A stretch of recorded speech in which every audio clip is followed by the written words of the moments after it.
Ladies and gentlemen from around the world, I'm Brett Murphy. Thank you so much all for being here. Welcome to Olivia from the New Zealand National Party, representing for our Defence spokesperson, Tim van der Molden.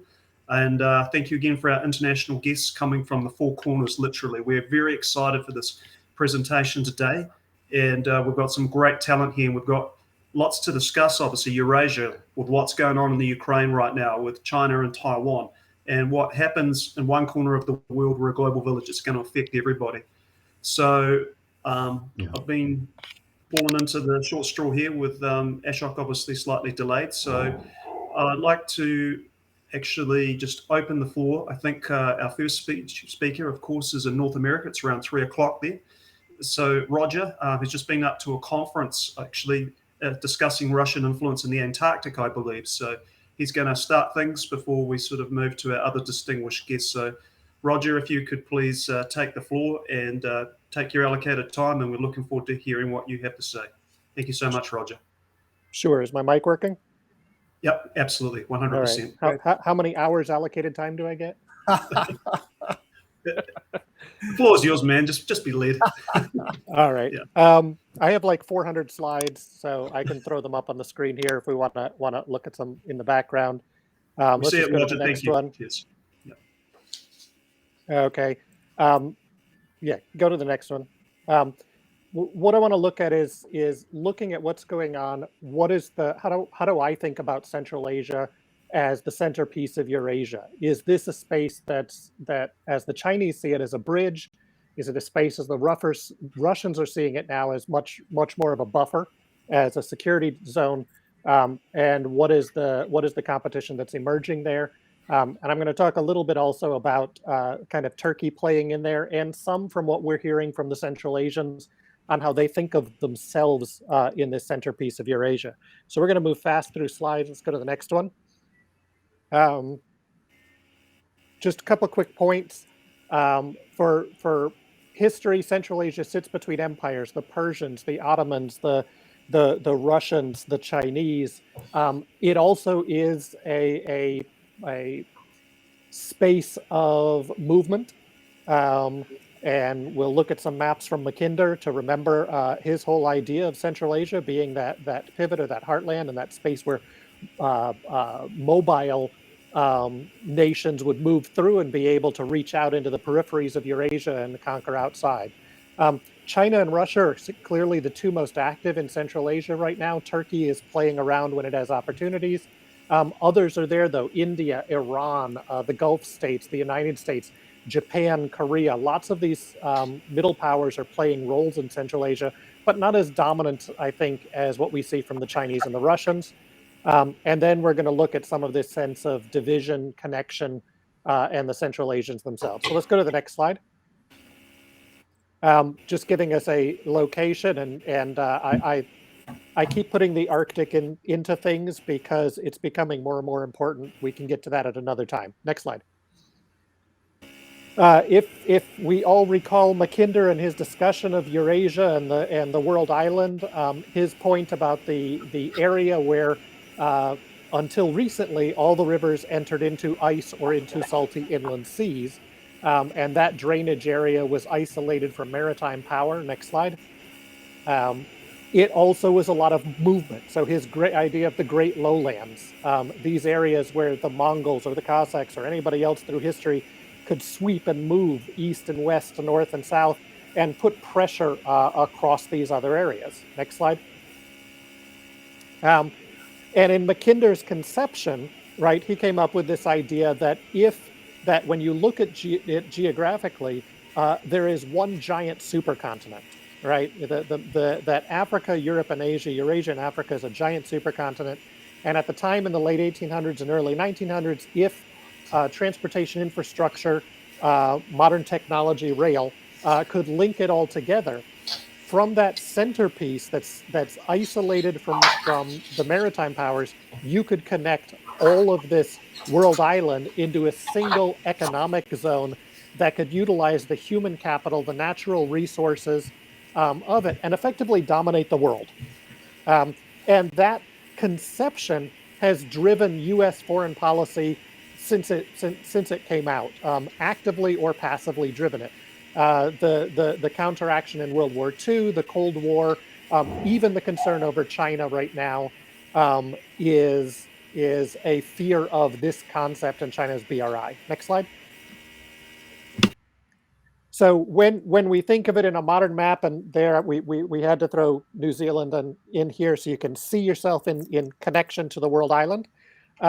But this is kind of the world, and this is similar to a view that China uses and looks at the world. And again, Eurasia is this single entity, and that becomes an important conception. Let's go next. I want to look at this first from the Chinese point of view. One of the big things to note is, of course, China is primarily only Eastern China, Northeast China. That's where their population is. West China is empty. Historically, that was buffer space for China. Now that's changing, but keep that in mind that the population is not really contiguous to Central Asia. It's far away from Central Asia. Next. Over the last 20, 30 years, particularly the last 20 years, China has done amazing things. We have increasing affluence in China. They've gotten rid of much of the poverty. Next slide. They have had a significant rise in the middle class and therefore in consumption and in expectations, economic and social expectations of the population. Next slide. But most of the economic activity in China remains concentrated on the coast. And a handful of that slide to the right, basically anything you see in orange, those are net contributors to China's tax revenue, and everything else is a net negative on Chinese tax revenue. So there is not a single Chinese economy. There are real divisions in China. Economic activity and the economically active Chinese are the coastal Chinese primarily, and they're a little split between North and South, but consider them a single contiguous entity. They're the ones when you hear about the active Chinese class, China's middle class, the ones who are invested in real estate, the ones who have all of the money. The other 850 million people in China are not part of that active class. And for decades, they've heard, don't worry, everybody's going to get rich some faster than others. Now China's undergoing their big economic restructuring. Everybody sort of stops at where they're at. And about the last 5 to 7 years before China sort of stopped its economic growth path and went to economic restructuring path, the gap in wealth between the coast and the rest of China suddenly surged. So you have a huge socioeconomic difference between interior China and coastal China. Next slide. A second factor is that in the 2010s, basically, we saw for the first time in history China shifting to become dependent on international trade. Chinese consumption and Chinese production were no longer things that China could manage itself. For almost all of its history, China has. The Silk Road was frivolous. Localized parts of China were dependent on international trade, but China as a whole, for much of its history, wasn't. And therefore, when it had crises, when it had problems, it could seal itself off from the world, but it wasn't dependent upon the world. It now is, and for the future, it's going to be dependent upon imports and exports, and therefore it has to have international connectivity. Next slide. When China then looks at international connectivity, it's primarily been maritime connectivity, seaborne trade. And when they look at that seaborne trade, they look at a region where they are extremely constrained. So the United States sits in South Korea, it sits in Japan, it sits in the Philippines, it's got good relations with Taiwan, it's got expanding relations with Vietnam, it's a treaty ally with Thailand, it's got very close relations with Singapore, expanding relations with Indonesia. Effectively, China is boxed in from a maritime perspective. And the Chinese view on that is, what do you do if you're boxed in from a maritime perspective like this? You do one of three things. You either A, accept the fact that the global maritime hegemon is going to allow you to trade internationally, and that's just fine, which is what most countries do. Secondarily, you can say, I'm going to build alternative routes. And third, you can build the naval capacity to be able to counter the dominant maritime power. China's done the last two. Built up their navy, particularly over the last 10 plus years, as a very powerful regional navy, and then built up a massive amount of alternative routes. Next slide. Belt and Road is a key to this. It's about redundancy of transportation, alternative paths to the Strait of Malacca. So some of these shortcuts through Myanmar, shortcuts through Pakistan. Um, it's also about taking that interior Chinese population and orienting them west rather than east. So they're not looking at their rich coworkers. They're looking at the folks on the other direction and at opportunity in Central Asia and things of that sort. And then it ties the Chinese economically through Central Asia to Europe, and therefore potentially politically ties them in. And that reduces the likelihood of unified action by the United States and the Northern Europeans to be able to counter Chinese expansion and Chinese growth. Next slide. And so when you think of this, add in the maritime routes that wrap around, and there's more of this that runs into substantial amounts run into Africa. Effectively, what you get is Mackinder's World Island Map that we saw earlier from China's Belt and Road Initiative. Central Asia is the crossing point for this. Yes, it's about some natural resources. It's significant about routes. And recently, it's also become a major place for Chinese manufacturing as the Chinese have reduced the amount of large-scale infrastructure projects.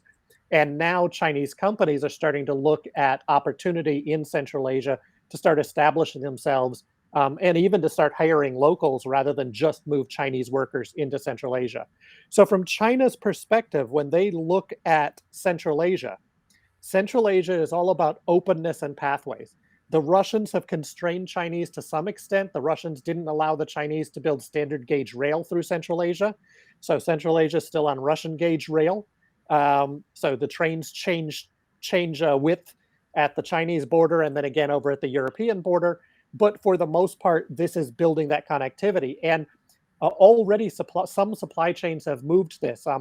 Tech industry has moved a bunch of product coming across by rail because it's faster and much cheaper than air, faster than sea.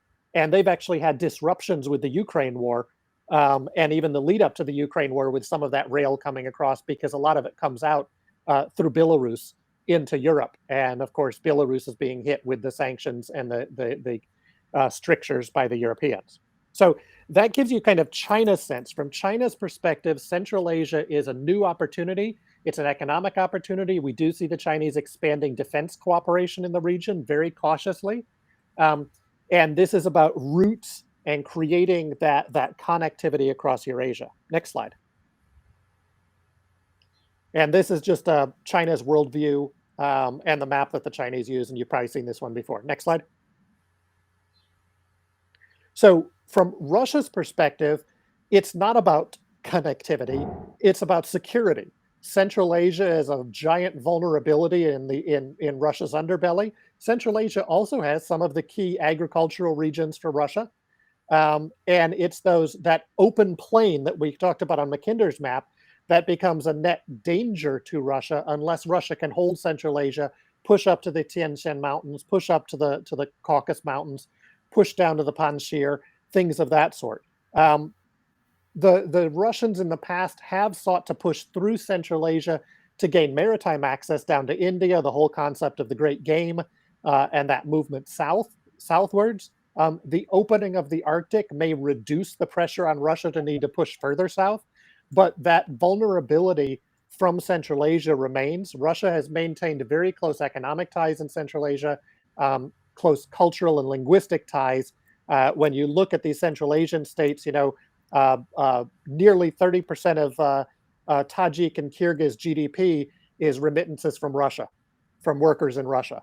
So there are big economic links beyond just trade and energy pipelines that move through that area. Next slide.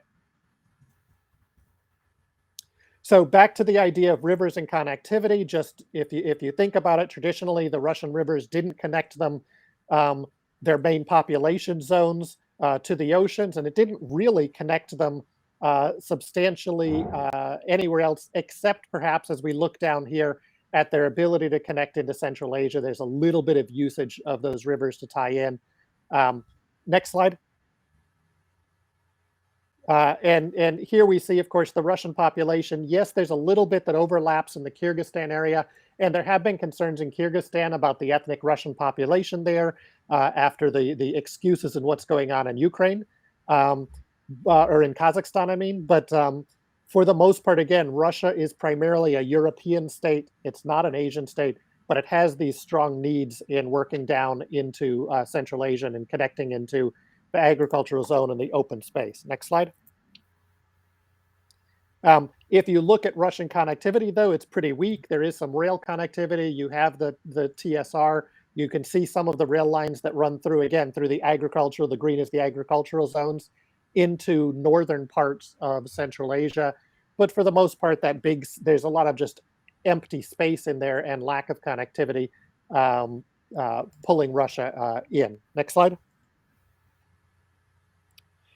Russia's challenge. Russia has a demographic crunch coming up. That obviously is going to be a big problem. When you push this out to 2050, it looks even worse.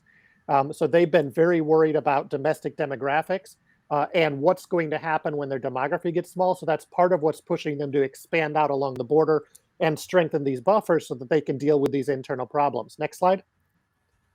Parallel to that is this concept of the growth is among Islamic population rather than traditional Eastern Orthodox population. Putin has retied relations to the church to try to boost birth rates and try to reestablish that sense of Russian identity connected to Orthodoxy. And that also plays into the ideas of pushing into Eastern Ukraine or keeping the ties very close down into part of the rest of the Slavic world and holding those Orthodox ties.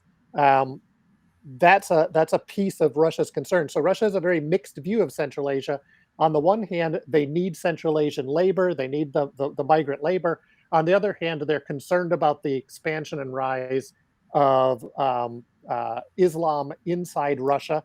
And in certain cities, there's been occasional backlash against this rise. Next slide. In the end, well, China is the single largest country for Russia for economic relations. The EU by far is the most important trading partner with Russia. And recognize that Russia knows this, and yet they were still willing to take on the risk of operations in Ukraine. And we can say the Russians didn't expect the level of response from the Europeans, the level of unity, the depth, and the speed. But they had to be willing to take a big cut in their economic connectivity to Europe to make that action on Ukraine. And that reality should keep us thinking that this is not going to be a quick, they're just going to walk out of Ukraine and give up. They were willing to take on that level of risk, and they really do view this as a strategic necessity, not just a moment of opportunity, just grab it type of thing. There was an opportunistic element to the timing, but the perception of strategic need is there. And we don't have to agree with Russia's justification or interpretation of history, but we do have to pay attention to it to understand what drives them and how they're going to act.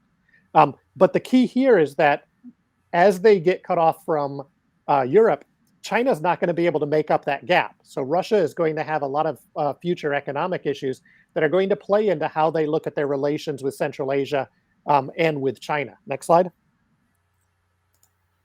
So this image is always in the mind of Russian leadership, the smallest and the biggerest of Russia, and how they see that. Next slide. And this is their perception of what NATO has done. Again, we don't have to agree or disagree, but from their perception, NATO has steadily pushed into Russia. Russia has finally resecured Belarus, but they can't afford to let Ukraine go because then Belarus is surrounded and sticks out, and it's tremendously vulnerable. And if Ukraine falls into European hands, then Belarus is likely going to follow, being squeezed between the Balts and Ukraine. And that pushes Russia back even further from where it's able to go. So from the Russian perspective, they can't allow these two states to fall into European hands. The Caucasus they're playing around in, we see they're up and down with Turkey. They don't feel that those are going away anytime soon. And the Europeans really aren't on the Caucasus frontier. And while NATO technically is through Turkey, Turkey plays a very odd game. So it's sort of okay for the Russians. but this European frontier they can't afford to lose, and they really can't afford to have NATO have a dominant position in the Black Sea because that seals off Russia's southern access to the Mediterranean. And so that's a secondary fear for how they've looked at that and why they've pushed back at Ukraine. Next slide. Um, so the Caucasus, again, just think of this both in terms, think of this also, though, in terms of where Russia is now coming up against Turkey and pan-Turkic concepts, right? So the Russians and the Turks have been playing games in Syria, sort of helping, sort of not helping each other. In the Caucasus region, the Turks have taken strategic opportunities that Russia has provided by Russia not paying so much attention there, and the Turks basically backed the latest round of Azeri operations against Armenia, and were able to further establish themselves within that region. Also, test out their drones against Russian equipment, and this is one of those places. And let's keep that in mind as we think about Central Asia, because what Turkey does is plays on pan-Turkic and pan-Islamic concepts. And then when they find opportunity, when they find gaps in other people's activities, Turkey tries to make a move. And they've been teasing around in Central Asia for a while. And if Russia feels weak, they may try to jump in and fill a gap that Russia has there. Next slide. This one we're all aware of, so let's go on to the next slide. So let's look at other places where we've seen Turkey play, right? Turkey looks for weakness. It is not actively trying to push itself into other places nearly as much as it finds places where there is a weakness or a vulnerability, and it exploits that. At the same time, Turkey is trying to build new political, economic coalitions or connectivity. So the Turkey, Pakistan, Malaysia axis that's been forming up. Not terribly strong. I don't think that they'll back each other in war, but certainly it is creating complications for the Gulf states, who are trying to be the ones who want to dominate that pan-Islamic concept. So the Turks playing Neo-Ottoman, playing pan-Islamic, and playing pan-Turkic ideas are starting to move and expand. If you think about it, Turkey is the only country that basically took in Uyghurs 20 years ago when they started leaving China. The Gulf states didn't want them. Turkey was willing to take them in and play on that pan-Turkic brotherhood. The Turks have done activity in Central Asia to try to assert that sense of, hey, we're like you, we're Islamic, we're Turkic speaking, we're a Turkic nation, and therefore we have a closer affinity to you than the Russians or the Chinese, certainly than the Americans, the Iranians, things of that sort. And so Turkey is not as strong in Central Asia as Russia and China are, but definitely the next country to be watching if there are further stresses between Russia and China in Central Asia.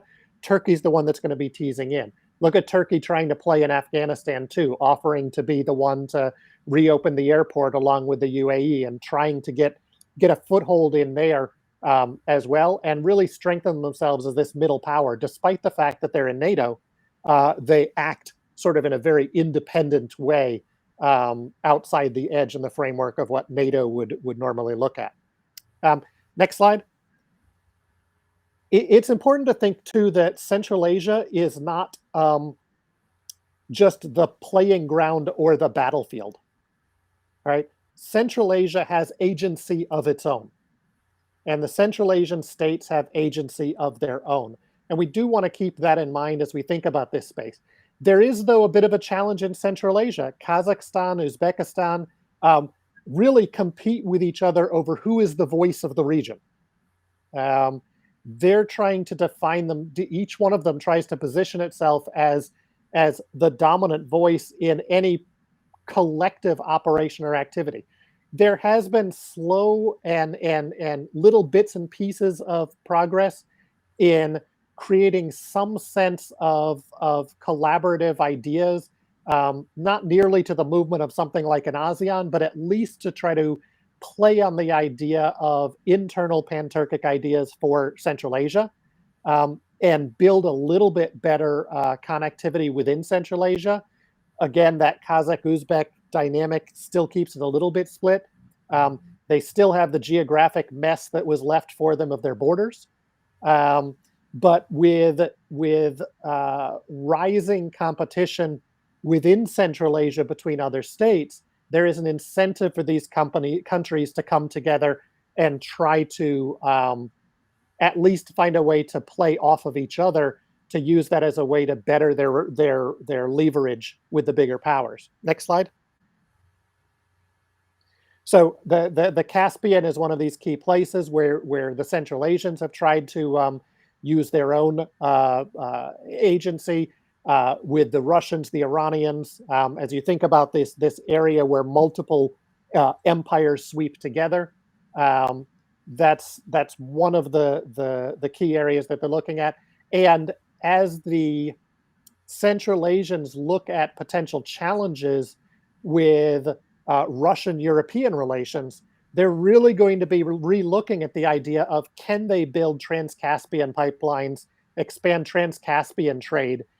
That means tighter relations with Azerbaijan or Iran, and probably Turkey. So that's where I think you're going to see this Turkish push to try to run that, be that new connectivity route for Central Asia, when they have to deal with the challenges from Russian-European relations because of Russian actions in Ukraine. Next slide. Um, just keeping an eye on things, the Chinese are starting to catch up with Russia in regards to Kazakhstan. Russia is still sort of very heavy in places like Kyrgyzstan, Tajikistan, but Kazakhstan is that main battleground between Russia and China. The Kazakhs, of course, have been saved by the CSTO operation recently. The Chinese did not participate in that. They weren't going to. The Chinese are cautious there. They have been expanding some of their defense cooperation with Tajikistan, but that's mostly focused on the Afghan frontier and their concern over that. Next slide. Just to keep in the back of our heads, you know, as China, as other countries look at Central Asia, and as Central Asia looks to the future, um, if we're moving into we'll never move into a post-oil world. We're not even in a post-coal or a post-wind world yet. But if we reduce oil as the one of these primary commodities, Central Asia has to be looking at other things. And while agriculture is a small piece of that, there are other strategic minerals. Next slide. So you look here and then here, not massive amounts, but there are additional strategic minerals. And these are things I think that we're going to start seeing Central Asia look to find third partners to work to exploit, so they're not so tied into the Russians and the Chinese. This is where places like Japan can come in, Canada, India, things of that sort, similar to what we've seen in Mongolia, with them trying to bring in third neighbors to be able to give them a little bit of strength as they're moving forward. Next slide.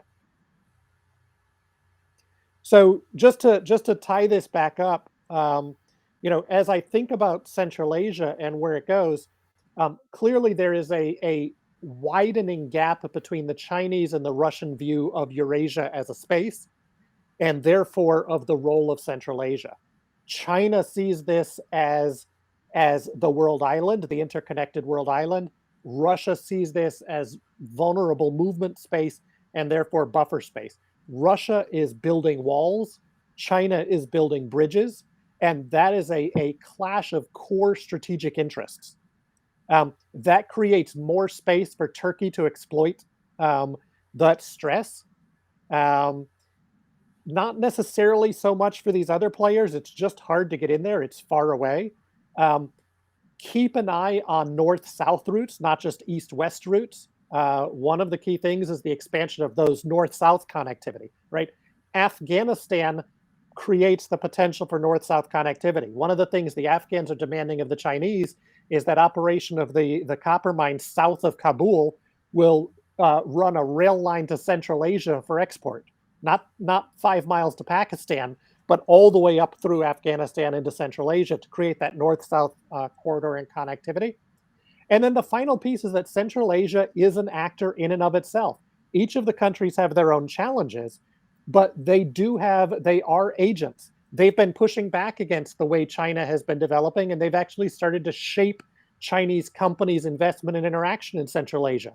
More Central Asians being hired, more training for Central Asians. Not nearly the kind of connections for labor that Russia has, but certainly something that's been growing and changing within that space. So just as we look at Central Asia, don't forget that they exist, that they are themselves important players or important actors within this space. And they do risk, though, as the United States and the Europeans start looking at trying to frame the global battle as a battle between autocracies and democracies. These are not exactly your shining stars of democracies. And by default, they could fall victim to overzealous Western ideological framing of the confrontation with Russia. And I think with that, kill the slides and we'll end it there and hand it over to others.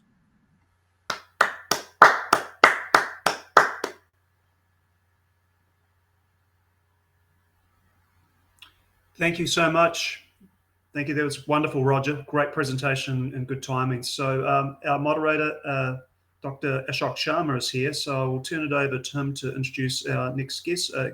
You're able to turn on your mic and your picture, please, Dr. Sharma.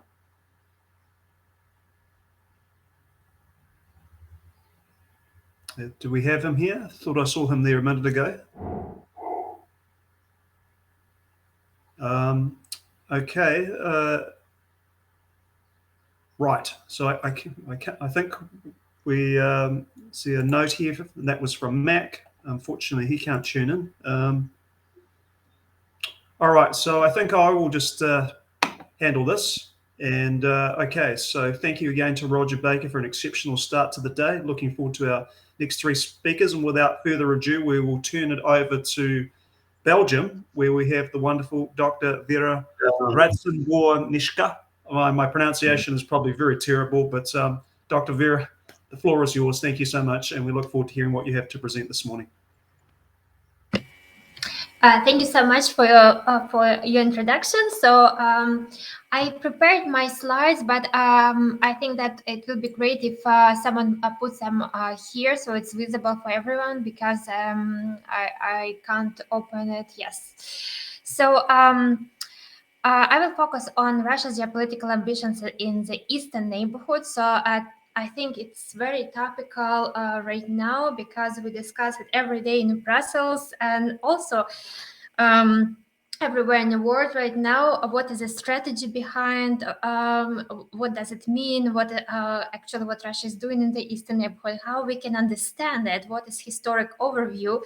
And to understand also tactical operational level of what is actually Russia is doing in Ukraine and in eastern neighborhood.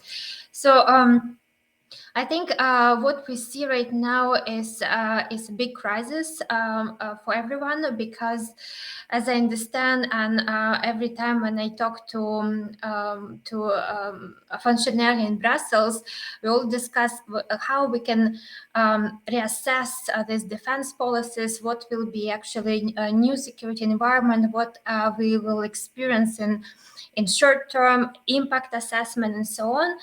And it is essential to look at all these questions and to see how we can reassess the security environment, what will be actually impact assessment in the future of Ukrainian war, and also in general geopolitical ambitions of Russia, because it is important to understand actually what Russia's aim, what is the objective, what are those means, and what are those opportunistic also ambitions, if we may say so. So next slide. So I will start with actually with this map, and also with what Vladimir Putin said in Munich conference, and we should probably go back to 2005, because of course I think it is essential to understand the motives and also to see what are those what were those geopolitical ambitions and how they were evolving over time. So if we look at Vladimir Putin's speech in 2005, we see that he said that we should acknowledge that the collapse of the Soviet Union was a major geopolitical disaster of the century. And as for the Russian nation, it became a genuine drama. So we see that that was actually his speech, and we all know this quote, I think. But what is essential to understand, because when we evaluate, assess Russia's policy, we see that Russia tried to prevail in conflict with the West, and also to expand this Russia's position as a global power. So we see it since 2005, as well as to put itself as an equal partner with the West, because this ambition to be seen as equal partner was very important, as well as what was essential from 2005, because if we look at European policies and also European neighborhood policy that was developed by the European Union from the time, that Russia also wanted to exert this political, economic, and control over its eastern neighborhood. So obviously we see it from 2005. Next slide. So if we think about how actually this geopolitical ambition was evolving since 2005, and what does Putin want in general, if we look at the objective, because if even right now, if we look at narratives and discourses, Russian discourses also in the media, and looking at Putin's discourses, we see that actually what does Putin want is to reunite all ex-USSR countries into one powerful Russia, and to restore this Russian empire in the post-Soviet space. Obviously, when we think about policies, because we need also to look at policies that were developing in European Union, Eastern European neighborhood policy, and also trying to assess Russia's policy, we see that Russia's ambition was also to put this strong Eurasian Union in practice, because it was very important for economic integration for Russia, and also in general it was very essential for Russia in terms of geopolitical ambitions. So Eurasian economic Eurasian Union was very important, and we see that if we look at this geopolitical ambition, we can look at since 2005. Next slide.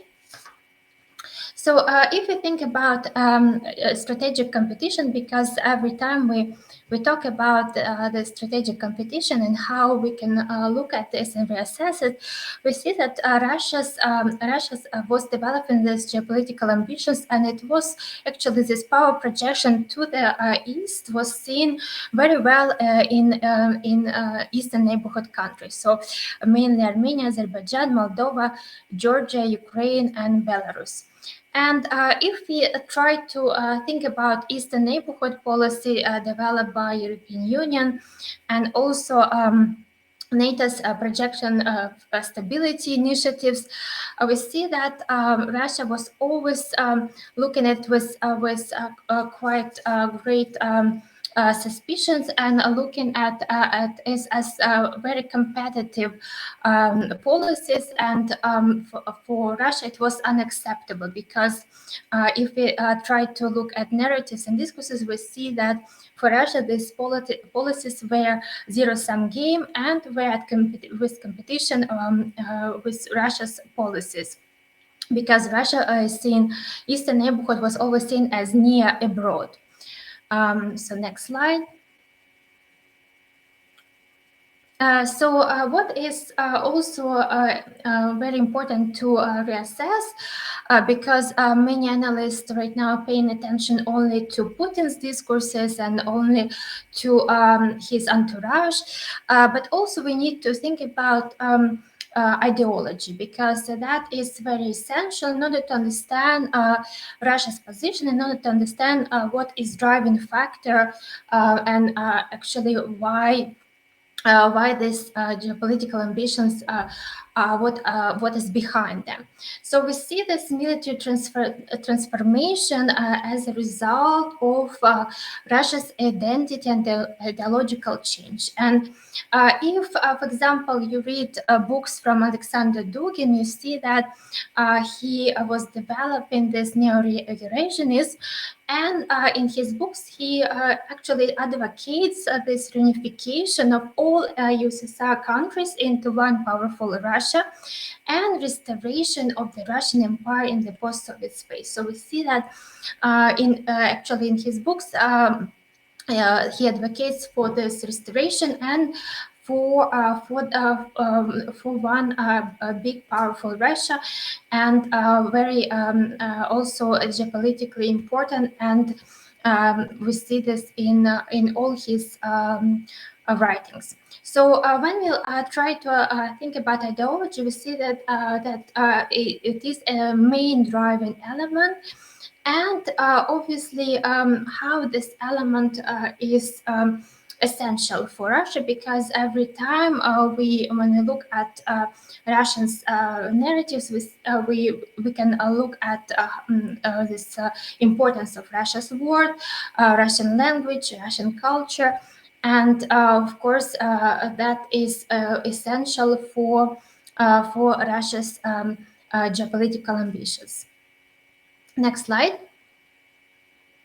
If we think about Putin's vision, because we also need to reassess actually evolution of his thinking, because sometimes it is essential to think about what is evolution of his strategic thinking and what is behind this ideology. What does he want? And obviously we need to look at some narratives. We can also think about different power projection initiatives, and what is his objective. So we see, of course, that he would like to consolidate his own grip on leadership and strengthen this Russia's nation and geopolitical interest beyond its borders. We also think about this geopolitical role and how how Putin would like to increase Russia's power in world politics, because it is essential for Putin to be accepted, to be seen as a global power. And also, when we think about creation of Eurasian Union under Kremlin's lead, a reborn Russian empire, we need to think about that in this empire we include all post-Soviet space, and also to bring together those Russian speakers, and also with this importance of spiritual and cultural influence, and this new Russian identity, because that is also essential for Putin's vision. Next slide. Next slide, please. I think yes. So when we think about if we look at the battlefield, eastern neighborhood before Russia's invasion in Ukraine, we see that we already could observe different unresolved disputes. So we look at Nagorno-Karabakh or Karabakh. If we look at this unresolved crisis, Transnistria, South Ossetia.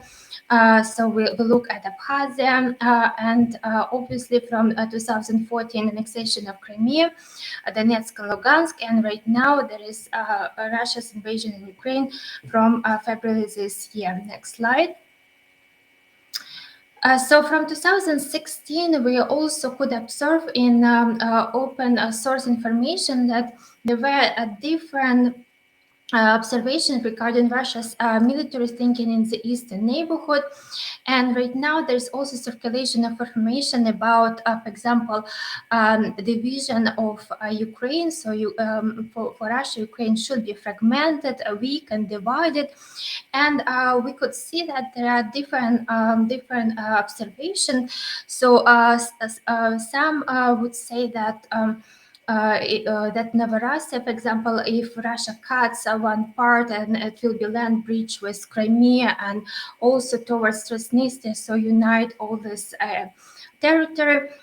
So there are also some observations that Russia may go into this Korean scenario, so to fragment Ukraine and divide it. So there are different tactical moves that we could observe, and also we could think about what actually Russia is propagating in discourses, because for example, there are also different Russian analysts that saying that Russia should go beyond actually eastern neighborhood, and also, for example, think about how to unite other parts altogether.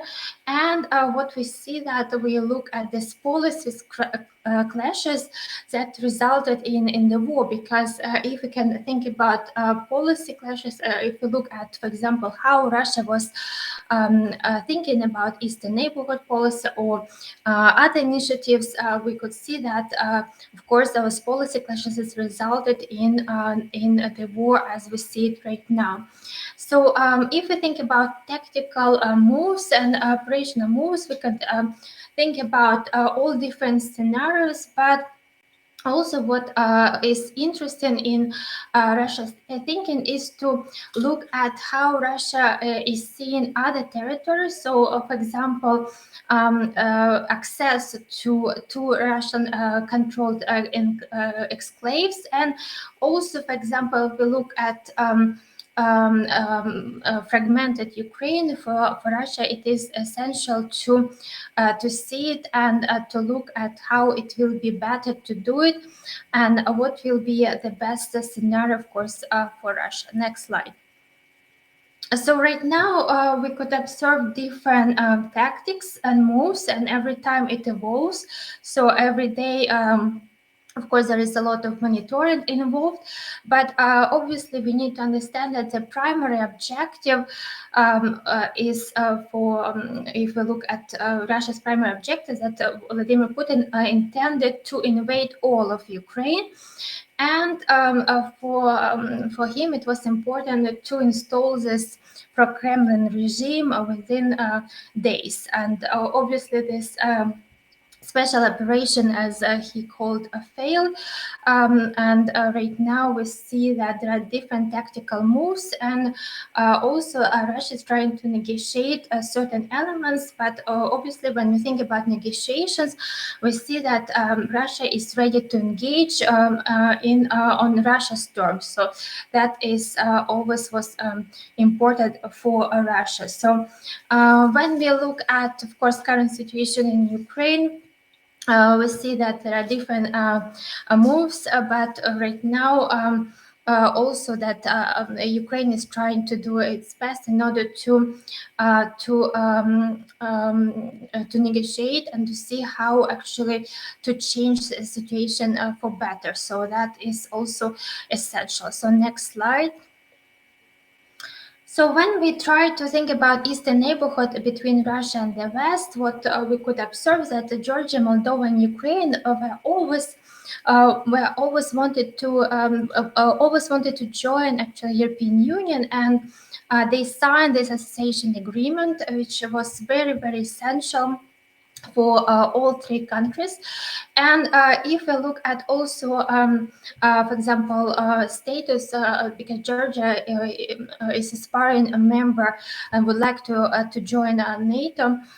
For Ukraine, it was also very, very important. But right now, of course, we see this move, a change, because Ukraine is right now trying to reassess its policies, how to do it better. So also to think about right now neutrality status, but also with some security guarantees.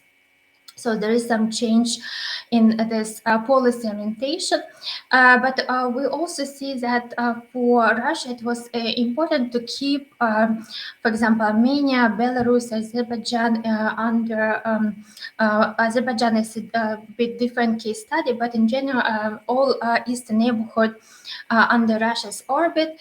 And we also see that for Russia it was always a very difficult to accept this European neighborhood policy, because for Russia it was very hostile, and Russia was always always wanted to be seen as important player in the region with its role in power projection, and of course these policies were seen as hostile, so unacceptable for Russia. Next slide.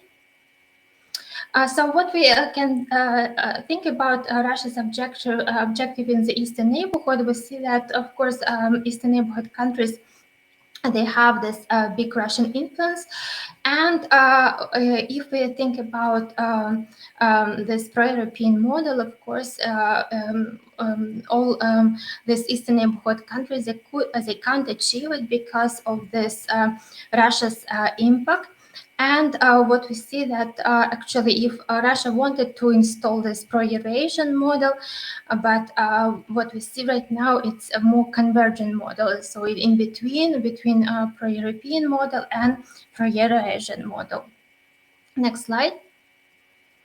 Also, what is important to analyze, it's Russia's information warfare in the Eastern neighborhood, but also beyond, because Russia is using it as part of national mobilization in general. And every time we see more and more narratives and discourses and messages that target different audiences, and also Russia is using it as maskirovka to hide weaknesses or to disguise different goals. So what we can think about, there are different objectives, and we need always to be careful with those messages, to understand them, and also to inform audience, and to be able to look at them and see what is the objective of those messages. But in general, we can see different objectives.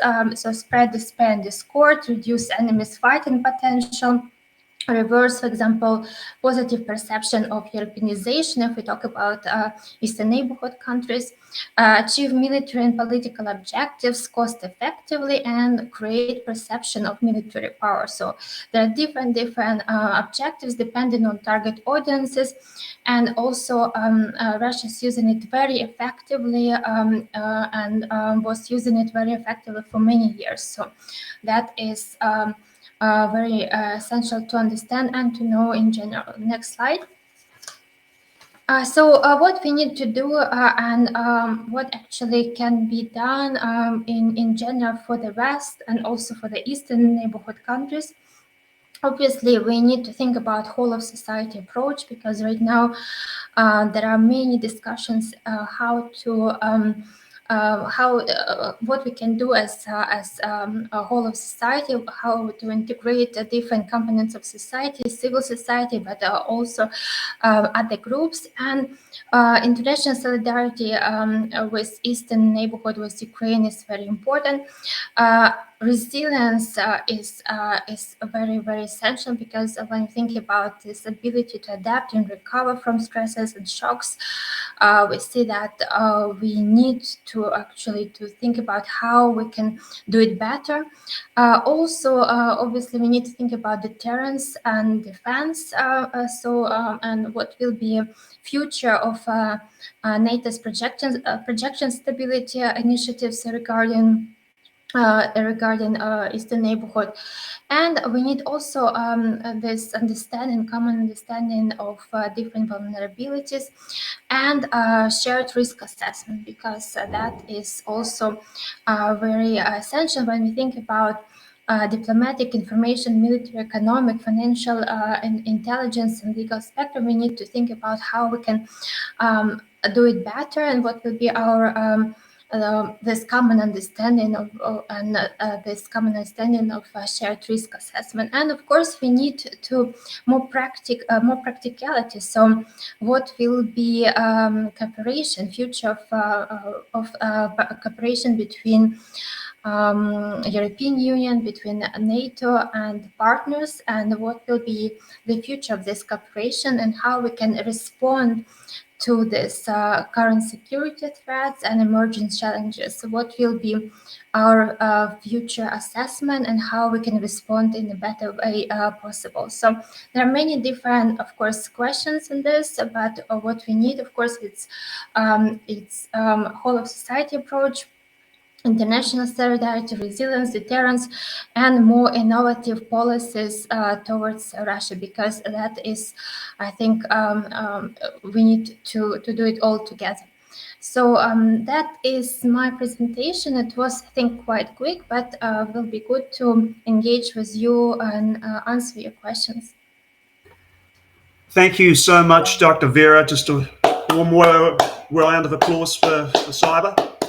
And yeah, fantastic. I already see a hand is raised from our wonderful guest, Olivia Lloyd from the National Party. So we're going to take some questions now before we jump to Lucas and Major General Hajima. So without further ado, Olivia, thank you so much. Open the mic and ask your questions to our first two speakers. Go for it. Thank you. I do appreciate that. And thank you for allowing me on this call. I know it is currently at my home, so it's quite nice of you guys to jump me in. So in general, this is to Vera for just a general question on it. Do you see any flow-on effects from this Ukraine war to impact into countries such as like Lithuania and then Estonia up north, and those, as Russia wants to move more into being a superpower? What, because I know Lithuania has increased their defense budget quite a lot to send lethal aid to Ukraine, but obviously they've bordered Belarus. What kind of plans or do you see happening in that area that is not too broad? Thank you so much, Olivia, for this question. So very topical question. I have actually students writing right now master thesis on this question, and they always ask me the same question what you asked. What actually will be the future for Baltic states? What to expect, and also how we can understand threat assessment. And what will be this understanding of threat assessment. So there are different perspectives on this question, because you need to think about actually what is Russia's ambition, what is Russia's strategic ambition or objective, what are those means that they can what are their means, if it will be military means or hybrid means, for example, non-military and military means together, and what actually will be timeline, because if you think about, for example, a timeline, we know that every day that Ukraine fights actually gives more time to prepare for the Baltic states and other states in case of invasion or in case of some spillover effect from for example, Ukraine. So when I read, for example, Russia's discourses analysis, I see right now quite a difficult, or not difficult, but quite a very different trend that was before. Because right now I see that Russia actually is saying that Russia is in war with the West, that they would like to pursue their objectives till the end. And they talk even about, for example, border management, with how they are going to change borders with other countries. And it's not only Eastern neighborhood, as Eastern neighborhood was always actually, they were seeing Eastern neighborhood as a near abroad. But they also look at changing these borders. For example, if we look at borders, looking at, for example, how they can rearrange, for example, looking at giving Lvov to Poland, then they can give some territories back to Poland. And then they look at beyond actually Ukraine, they look beyond Eastern neighborhood. And that is very difficult to accept and very challenging. So I would say that we need to be careful with the moves, what Russia may do in the future and how we can reassess it. And also, I think that for Baltic states, they need to be prepared. And every day that Ukraine is fighting right now gives you more opportunities to prepare. And you need to be, of course, deterrence by denial, deterrence by punishment, looking at how to prepare society, looking at resilience measures. All of this are essential in order to be prepared in case of potential move from Russia. But we shouldn't exclude different scenarios. And I think that if we were looking at, for example, some strategic shocks before, and we see that we need to think about all different course of action and to be prepared for different course of action, because sometimes we always and we were always reacting, for example, to some Russia's moves, and we were thinking, that is surprise for us, etc. So I think it is important to reassess the policies, defense policies right now, to be prepared. We know all that there is no trust anymore with Russia, because every time we see that even if there are negotiations at table, Russia is not willing to respect international law or some negotiations. So Russia understands only force. And I think that if we think about dime approach, like diplomatic matters, information matters, economic matters, we try to influence all of them. But somehow we need to, I think, to put more also emphasis on military means. And I think it's better if we are more prepared in the future. And I think we Baltic states should be also those states that should be well prepared in advance. Thank you so much for that detailed answer, Vera. Was that helpful, Olivia? Very much so. Thank you so much. Wonderful. And Major General Hudgman, you would like to make a quick question and remark. The floor is yours. Yeah. First of all, I would like to say that each and every presentation we have had so far deserves an own webinar, because it is so fantastic and so interesting and so widespread, if we take the entire subject, that we should have much more time to dive deeper into the subject as we can do for the time being. However, this is just a remark.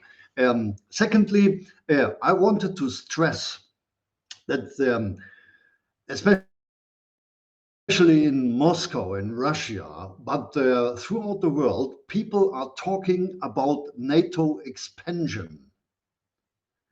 And just for clarification purposes, it is not NATO expanding.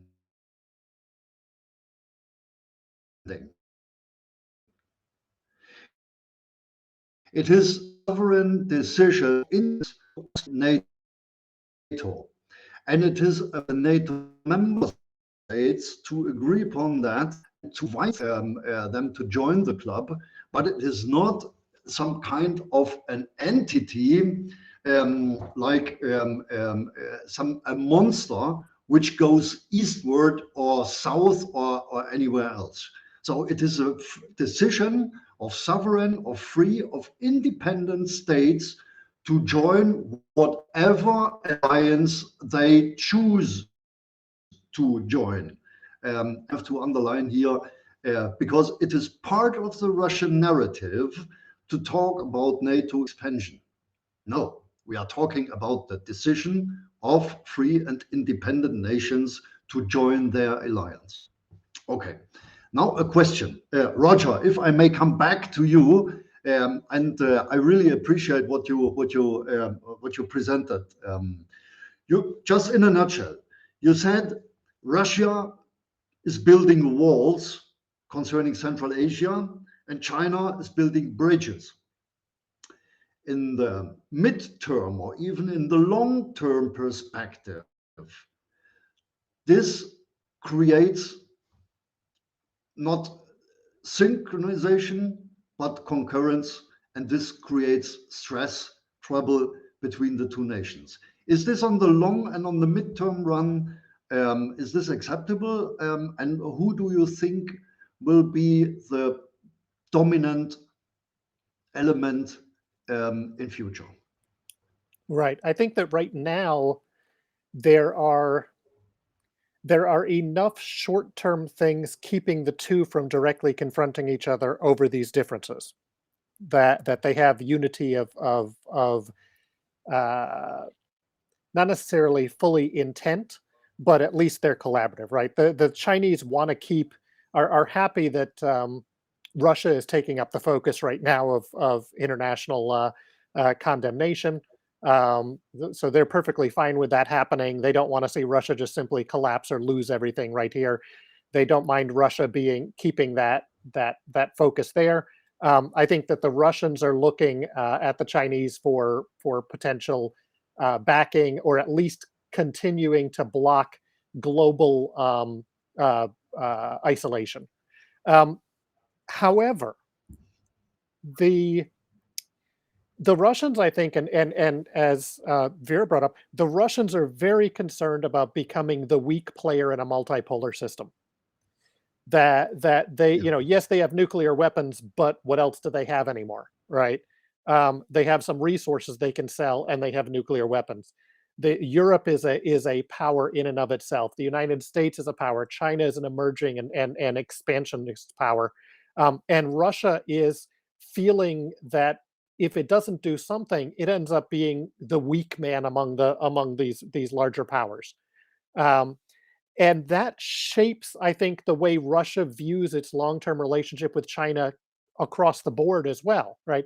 Russia does not want to be the weak and second-tier power in a bilateral relationship with the Chinese. It wants to be the dominant power. Russia uses its military tools in Central Asia in ways that China remains reticent to use, but is starting to feel more comfortable with. Right, the Chinese have done a lot of training and force posturing in Tajikistan. They've now got the deal with the Solomon Islands to try something new far from their shores. They obviously did the Djibouti operation.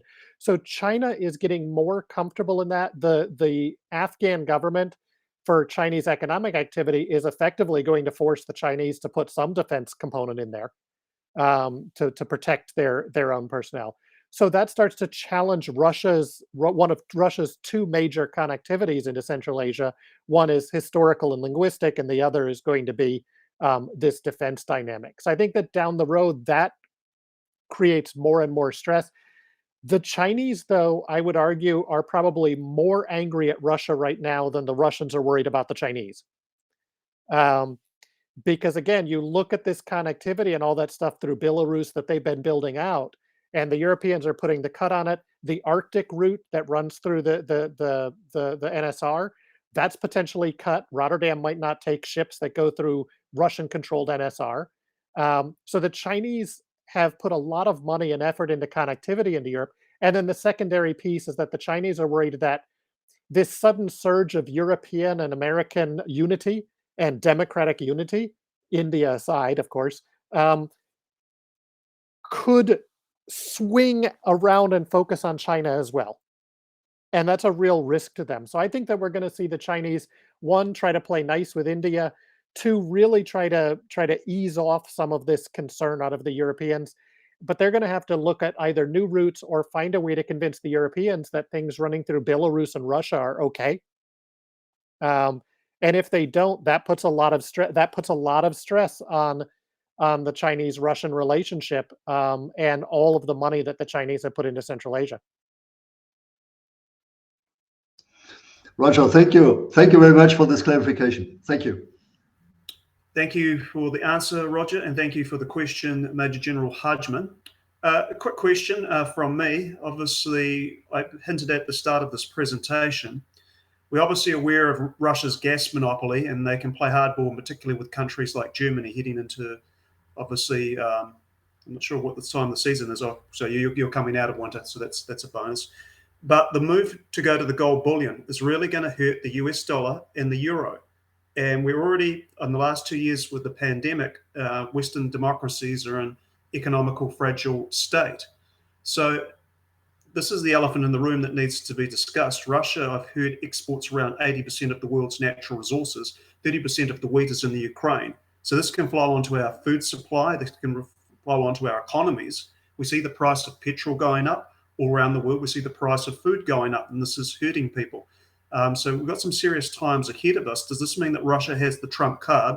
So with all due respect to President Biden shutting down Keystone and making America less energy dependent, are Russia holding the cards right now, and China to a degree, when they can play off one another? So Roger, I'll leave that to you, and Vera, feel free to chip in as well if you wish. So I wouldn't be so worried about it yet. You know, the for most international trade, the dollar still sits there. The Chinese have tried, for example, to yuan denominate all sorts of relations for key commodities, and it hasn't fundamentally impacted the dollar or the euro as key trading currencies, because the value of currency is based on a concept of trust, right? Because there's nothing behind currency anymore. The Russians are going to put gold behind it. Okay, but trying to get everyone back on the gold standard is going to be very strange when gold is now an industrial commodity rather than just a measurement of wealth. Um, I think that what the Russians are trying to do is find some clever way to bypass SWIFT and global financial sanctions by trying to put this on there and try to claim that because they have these reserves and their physical reserves, there is a net value to the ruble, and try to stop the ruble from completely collapsing, because there's zero trust in the tradability and the viability of the ruble. I've got piles of the old ruble from the end of the Soviet era. I also have a whole bunch of Ukrainian coupons from the transition period, which are worth nothing. And that I think is the concern that we see. Um, China doesn't want to take on the role of reserve currency. I don't think they trust gold as being the reserve currency, because again, I don't think gold was never really in limited supply. But if gold becomes your basis of all trade again, um, it throws everything out of whack. Countries don't necessarily end up having that control over currency that is really important and really valuable for them as they manage internal inflation and external trading dynamics. So down the road, maybe, I think what it does though is maybe for those countries willing to work with Russia on this, it locks Russia into some of these dependency relationships that Russia can't necessarily find a way out until we move to a way post Putin era. But I think other people may be better on uh, economic factors than I will be in here.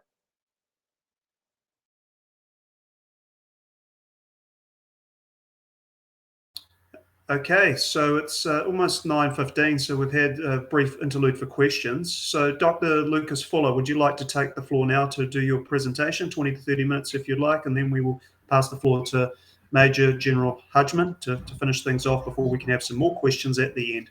So thank you again to Roger and Vera for these answers, and do hang around. There may be some more questions for you at the end, and please, Dr. Lucas Fuller, the floor is yours.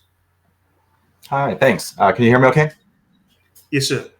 All right, excellent. Well, first, thanks to my colleagues for setting a great stage and hitting a lot of really interesting issues.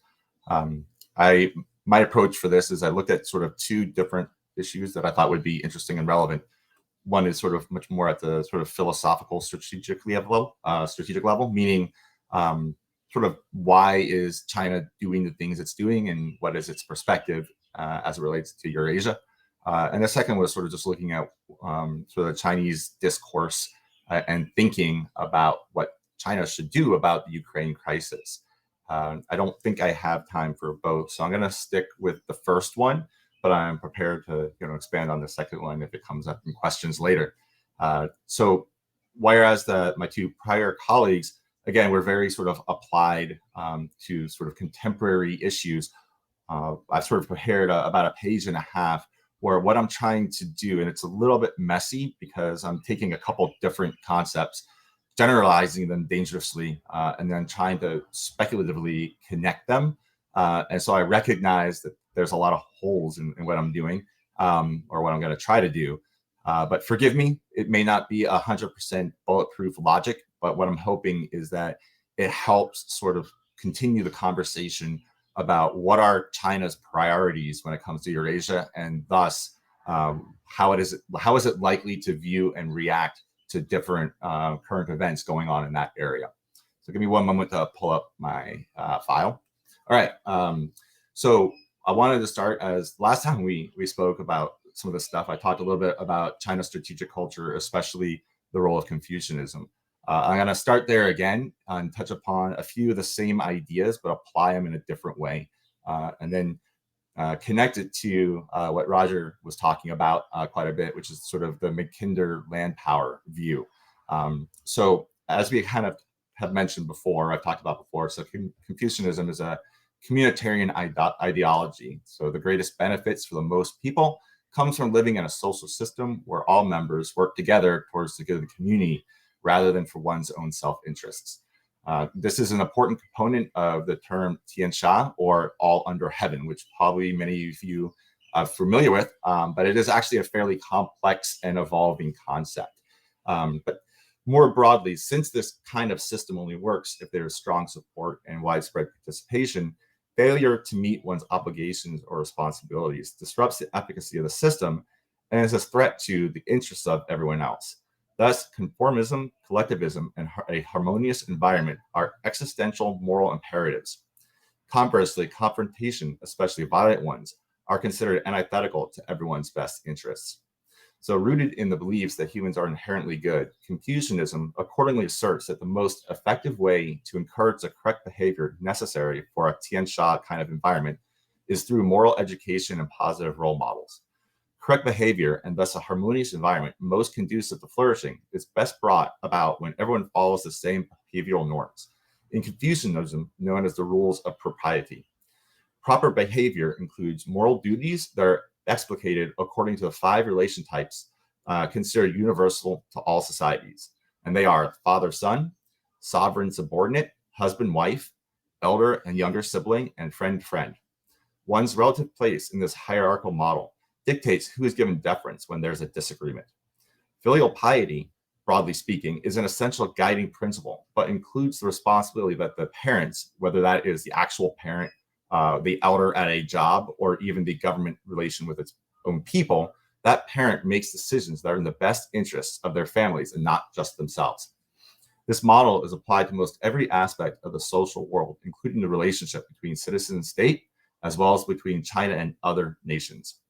Often called the tributary system, China, having developed and being the embodiment of Confucian ideals, believes that it possesses the mandate of heaven, which gives it the moral, not just right, but responsibility to make sure that all people enjoy the benefits of living in a properly ordered, harmonious society.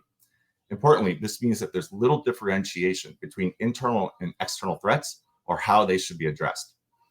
In this tributary system, other states are permitted to subscribe to non-Confucian systems and often to retain substantial autonomy if, in accordance with the power dynamics outlined in the Confucian model, they still show deference in return for Chinese benevolence.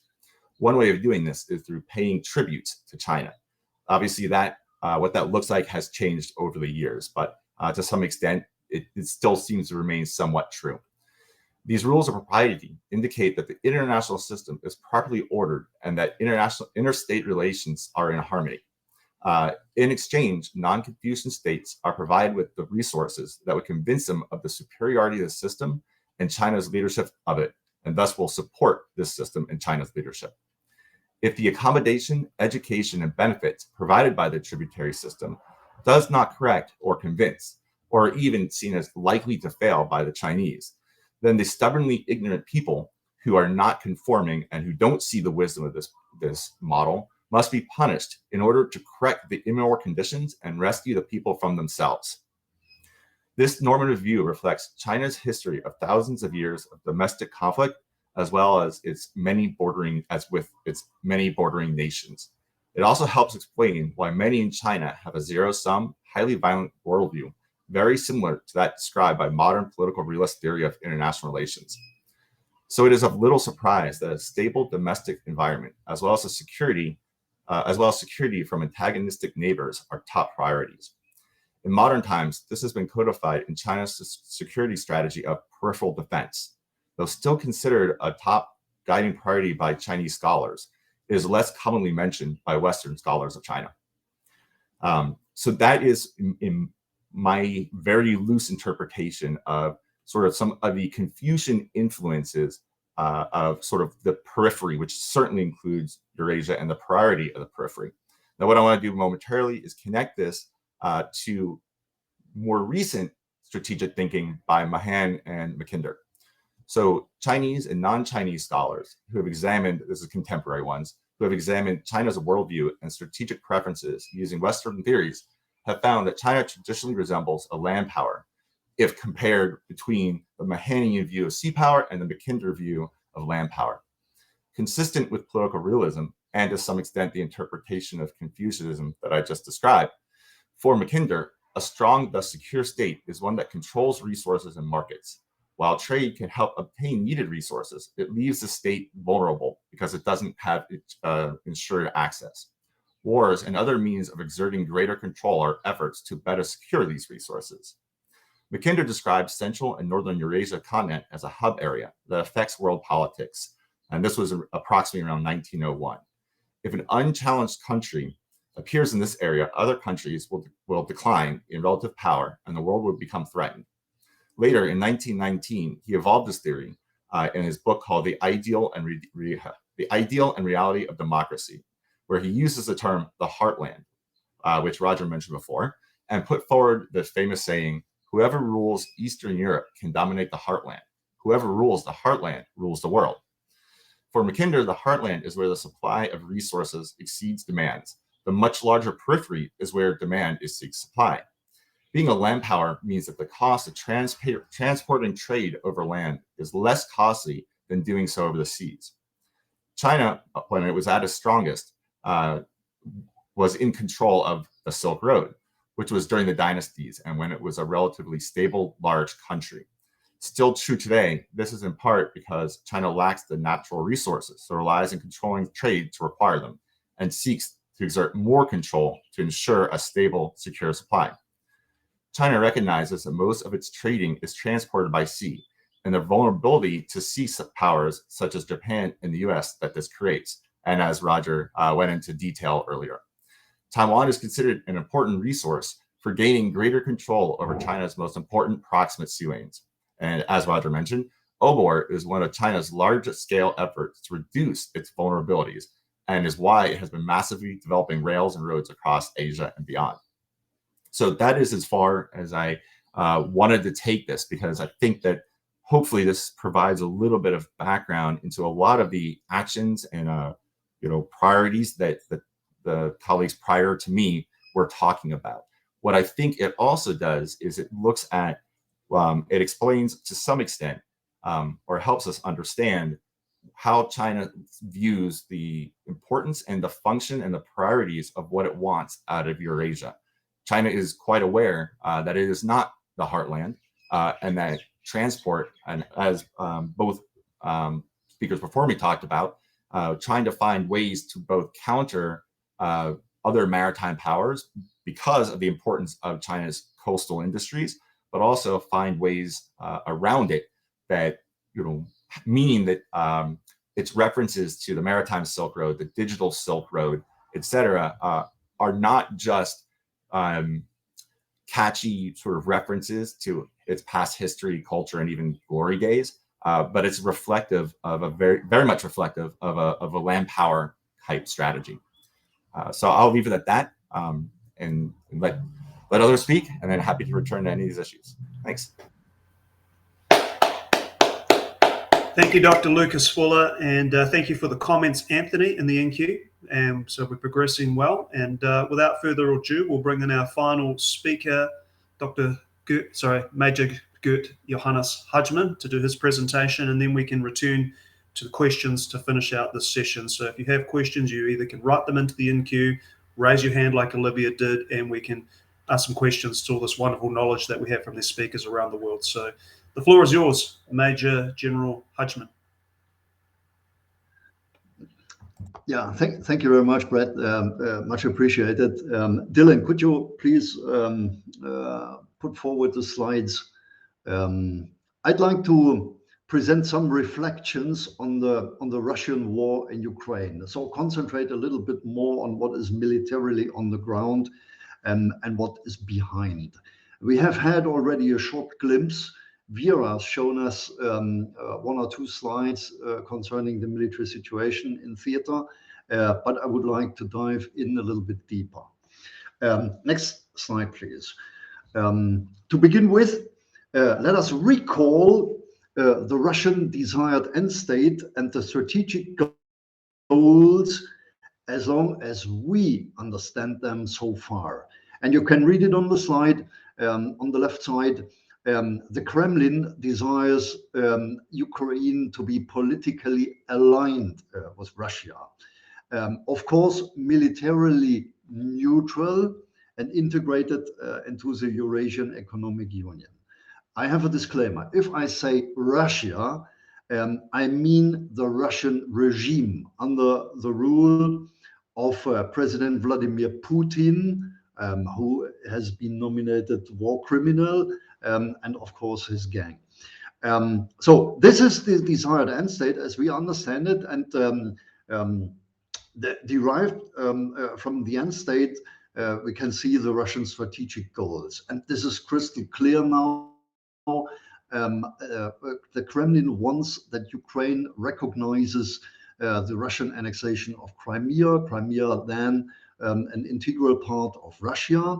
The Kremlin wants that Ukraine rejects any future NATO membership, wants the Ukrainian armed forces demilitarized, and that the provinces of Luhansk and Donetsk are recognized as sovereign states. So this is really a heavy impact on the state sovereignty of Ukraine.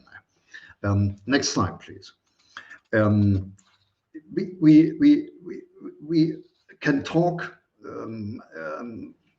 from the goals I was just talking about. We can concentrate now on the key military objectives of this military campaign.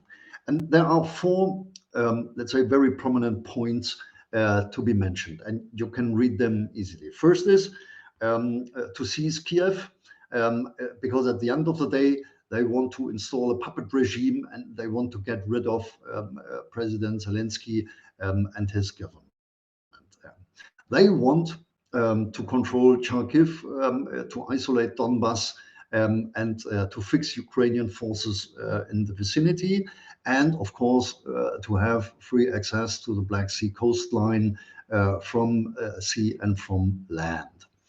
And in this context, it is worth talking about the Russian forces available for this campaign. If we agree on the desired end state, the strategic goals, and the military key objectives, then we must talk about where are the forces, how many forces are available, what are they doing, how are they performing.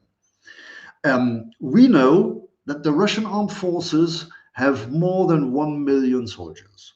Round about 190,000 are deployed in and around Ukraine. So where are the remaining forces? Where are about 800,000 also active and reserve personnel? Well, we have current estimates saying that the size of the Russian armed forces consists of about 850,000 regular soldiers and some 250,000 reservists. The Russian army as such, so the land forces, is just under 200,000 active soldiers, along with 15,000 naval infantry.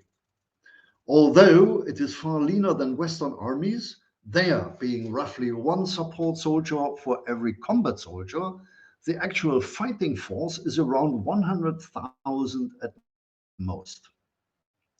Other force components, such as the 340,000 National Guard, are not really intended for frontline combat service.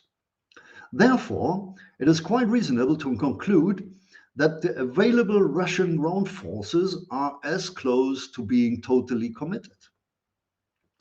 Even though we estimate the force still retains some 90% of its fighting power, the force has clearly been badly affected. And you can see the figures on the right side depicting the losses. This failure partly explains the switch to the use of long-range fires against civilian populations in places like Mariupol, as well as the recruitment of Chechens and Syrians to bolster Russian ranks. A limiting factor is force rotation. Normally, that would require a third of the force to be engaged, a third resting, and a third working up, roughly 600,000 personnel. However, there are simply not enough other full-strength units to rotate in and to replace depleted or tired units. In such circumstances, the Russians must pause, reorganize, refit and retrain with reservists and conscripts, but growing the army by any appreciable amount will take time. And this is exactly what we can see as of today and yesterday. So reorganize and refit and retrain forces, especially in Belarus, to move them later to the Donbas region. Russia does not have many more regular formations Moscow can insert into the order of battle.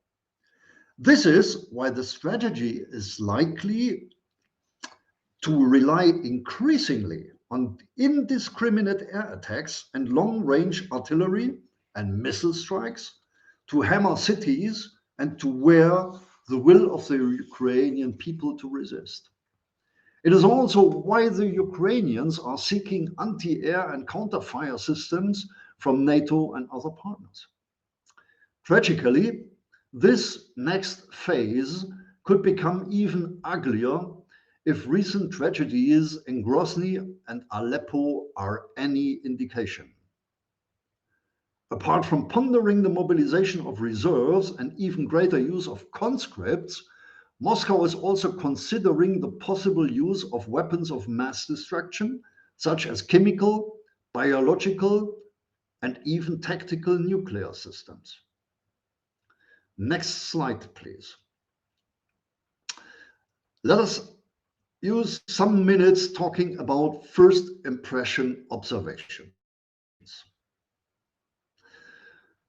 The Russian invaders have displayed a host of weaknesses: flawed planning, overly optimistic intelligence projections about how the conflict would play out, underestimation of the Ukrainian forces and people, inadequate maintenance and logistics, unimpressive equipment, a reliance on conscripts, and an inability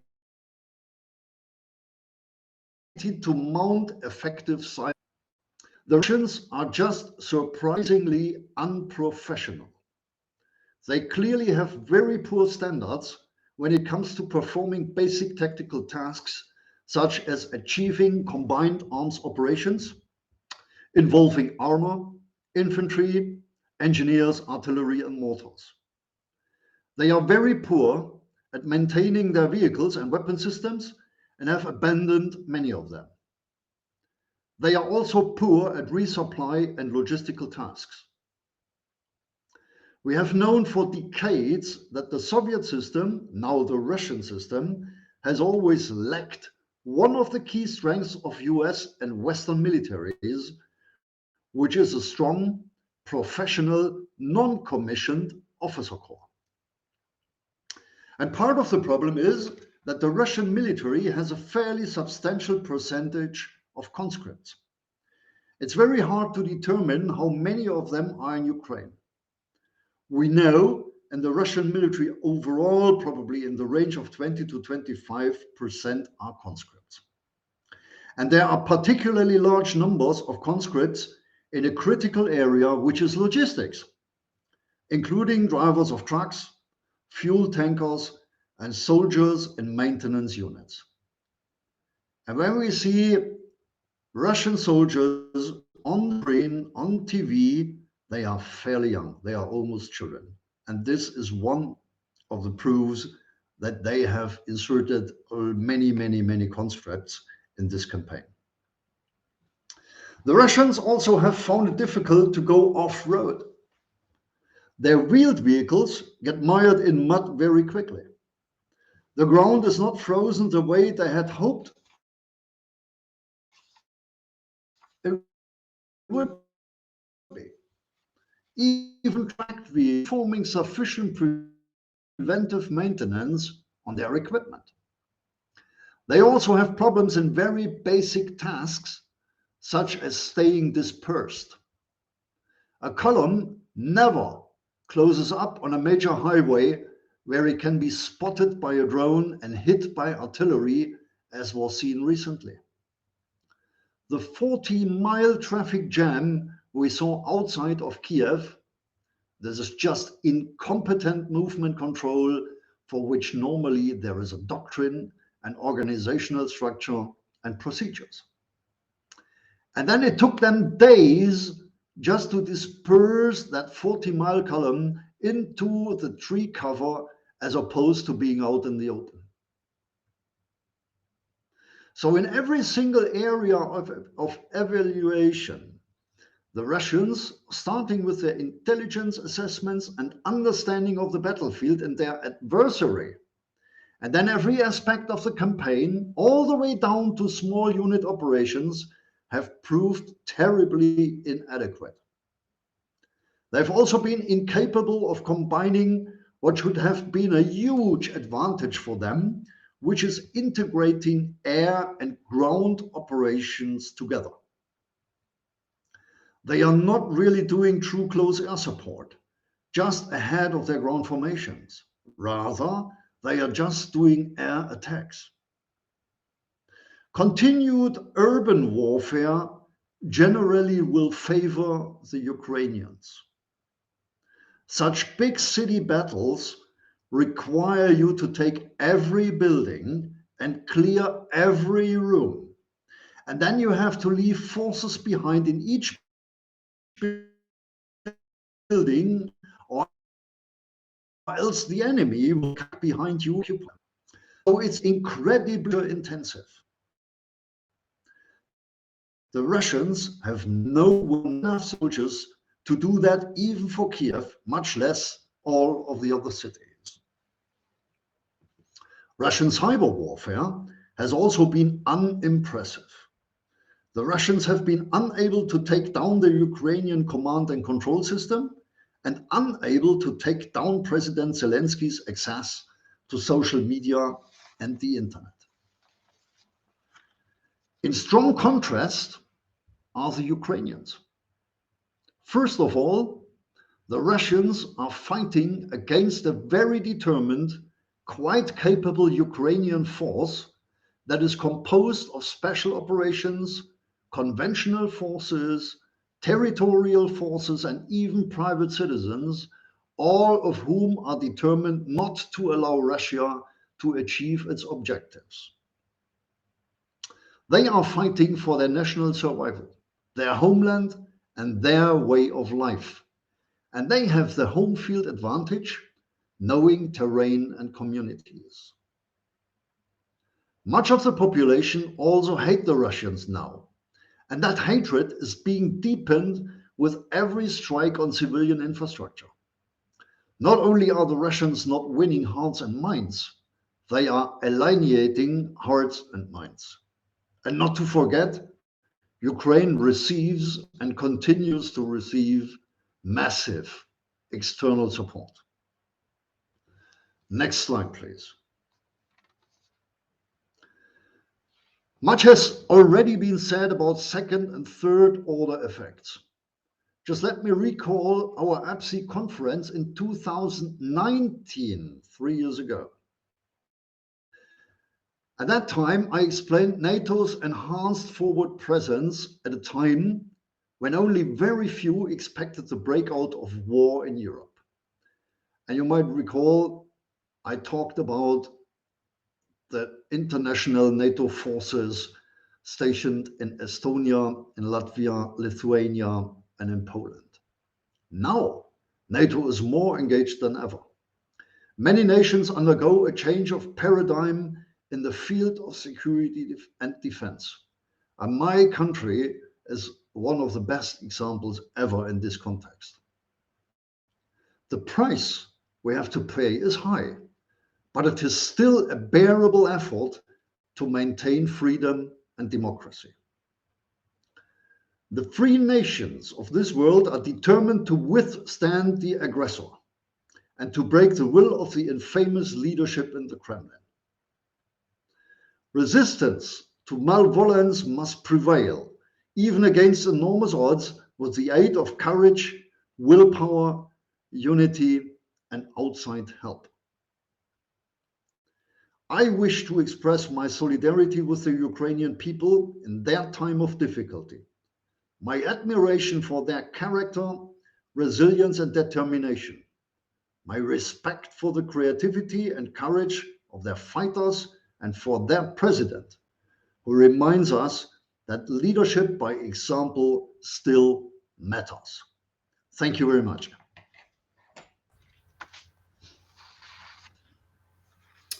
Thank you so much, Major General Gert Johannes Hudgman. Thank you to all our speakers for an excellent presentation. So now's a good time just to remind you that this presentation was brought to you today by the Strategic Insight for Foresight Analysis International. Its director is Dr. Anita Abbott, making mention also of Maxwell Abbott, the editor and editorial editor, I should say, and Dr. Vera, who is our associate director based over in Brussels and Berlin. So it was grateful to be able to put on events like this and bring the international world. And again, we acknowledge Olivia joining us this morning with a representative from the major opposition party in the New Zealand government. So now it's question time. So we can bring the questions to obviously our first two speakers or to our current two speakers. So I might just throw in a question as well. The Eastern Mediterranean pipeline that Israel had proposed with Cyprus and Greece could have pumped gas into Europe and solved the Russian monopoly on gas. President Biden has killed that to appease Turkey. And Roger touched on Turkey before, because obviously Turkey is a NATO member, but abuses human rights and stuff. And this is the problem about people in the club. So again, is this sort of kicking ourselves in the teeth? Because again, with the Russian economic trump card that they're holding at the moment, regardless of what happens on the battlefield. So if anyone wants to take a question about policy that just seems to be daft, in my opinion, from the American administration at this time, not supporting allies and coming up with practical solutions to deal with where Russia has a problem to be a real thorn in the side of the West, as I mentioned before, growing problems with food, the price of food, getting food into countries, getting oil into countries, driving up the price of gas, which, to be honest, talking about our Jewish professor from Australia last year, is pre-World War II conditions, hitting the currencies towards hyperinflation, which means it's going to be fight or flight. Is this inevitable that we're heading to a bigger scale clash with Russia? Would anyone like to take on that question? I mean, I'll say, bringing our friend Mackinder back into the fold, since it stays on my desk all the time anyway, to really paraphrase him, democracy refuses to think strategically unless and until compelled to do so by an outside force. And that is both the weakness and the strength of democracy. All right. Democracies make decisions based on short-term issues and based on what they perceive as ideological or social dynamics. And those often are not in line with what broad strategists would look at. You talk about the Eastern Med pipeline. How about the simple fact that the United States should have been exporting natural gas to Europe and encouraging the Europeans to do import terminals rather than just kill Nord Stream 2, maybe have natural gas import terminals. But all of those also go against policies toward clean energy, and the idea that until this crisis, natural gas was evil energy, and suddenly now it's good energy for a little while, and then when the crisis passes, it'll be evil energy again. And that's the nature of it. I think there are lots of strategic opportunities that were there, that were not taken advantage of, or were misperceived. I think one of the biggest challenges, is as the general has brought up in his comments, and as other people have brought up, as this becomes framed as democracy versus autocracy, what do you do about Turkey? What do you do about Saudi Arabia? Does NATO go full ideological and throw away its own members and kick them out, or force regime change there? What if Orban doesn't get voted out next week in Hungary? I think there is a, what Mackinder emphasizes is that our ideals define us as nations, but we have to be careful that we don't let our ideals get out in front of the underlying reality and bring us into a worse situation than we had intended. It's almost he almost reminds us to be Machiavellian in some ways, in that sense. So yeah, there were opportunities, and this is going to be a really interesting thing for the Europeans to redefine energy. Does nuclear power have a resurgence or not? Does natural gas stay green for a long time? Because if there's uncertainty in that, then the money is not going to go in to rebuild the infrastructure to be able to fully break free from the Russians. If I can just a further remark on that, Roger. I fully agree. I think the recent years we have lived, especially in Europe, but for sure in my country, in Germany, we have lived kind of a paradise. Yeah, we believed that everything is happy and good and fine, and we will be delivered until eternity with cheap gas and energy and oil and Russia. And they used the expression Wandel durch Handel. So if we are trading, we will not fight each other because it does not make sense, and it will have a severe impact on prosperity. But this proves to be wrong. If ideology and if conviction on one side is bigger than economic greed and financial interest, nobody cares about trade. They just want to impose their will on other areas, on other nations, as we see with the Kremlin gang trying to do in Kiev. But they are failing, and they will fail. At the end of the day, it's just a question of time, and it used to be the same situation during World War II. At the end of the day, the free world and the democracies, they will defeat the enemy. And the enemy are the autocrats and the dictators in this world. It will need a long time. It will cost a lot of money. It will cost a lot of blood. And it will be very, very, very difficult. But I'm absolutely convinced that at the end of the day, the free world and democracy will be on top of the list, and they will be the winning party. Thank you very much for those inspired answers. Now we've got 3 hands raised, and it's our wonderful speakers and our board members. So it's going to go Lucas, Vera, Anthony in that particular order. So Lucas, the floor is yours. Thanks. So listening to the general, it reminds me of another probably important, pretty stark contrast, which is when we're talking about ideology and sort of how to balance ideology with economics and other state interests. There's certainly an ongoing debate about what is the role of ideology for China's leaders, especially Xi Jinping. But there is an increasing consensus that for Xi Jinping, at least, Marxist-Leninist ideology is important. And so, as a counter to what the general said, one of the explanations that people point to for some of the decisions that Xi has made is that he holds the common Leninist Marxist view that capitalist greed will be the downfall of capitalism. And so there have been a number of aggressive actions that she's taken that many people believe are because he has confidence the United States and others will, wave and protest, wave around their universal values and protest indignantly, but then quickly get over it because greed will win and they'll just go back to business as normal. And so whereas, the general, I agree with him completely that, this is a matter Very good. and they have a lot of reasons to believe that, but not always, right? I mean, and this is the whole idea in sort of in ethics about things like altruism, right? I mean, that there are examples of people being altruistic, which means that we're not always self-interested entities, rational entities all the time. But I think, as the general is talking about, sort of this is a competition ultimately about values. What I've said to many Chinese people when in China is that, okay, well, let's see. Like, if we both honestly believe in, our value systems, let's see, which one ends up being more compelling. And of course, maybe in a Star Wars sense, there's always going to be evil and good, but there's always going to be people who are attracted to the ideals. And as sort of the Ukraine shows to some extent, people are willing to compromise in terms of creature comforts and immediate self-interest for ideals. And that's encouraging.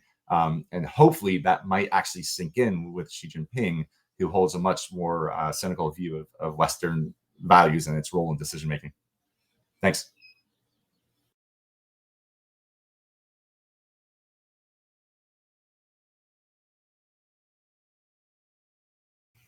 You're muted, Vera.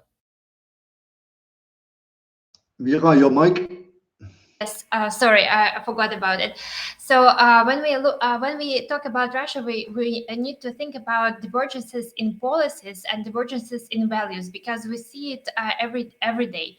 Every time Russia is trying to impose what does it mean, those values, and how they understand these values, and every time they say yes, all these Western values and how they imposed in Eastern neighborhood, its interference in our domestic affairs and so on. So what we see right now is divergences in this in values.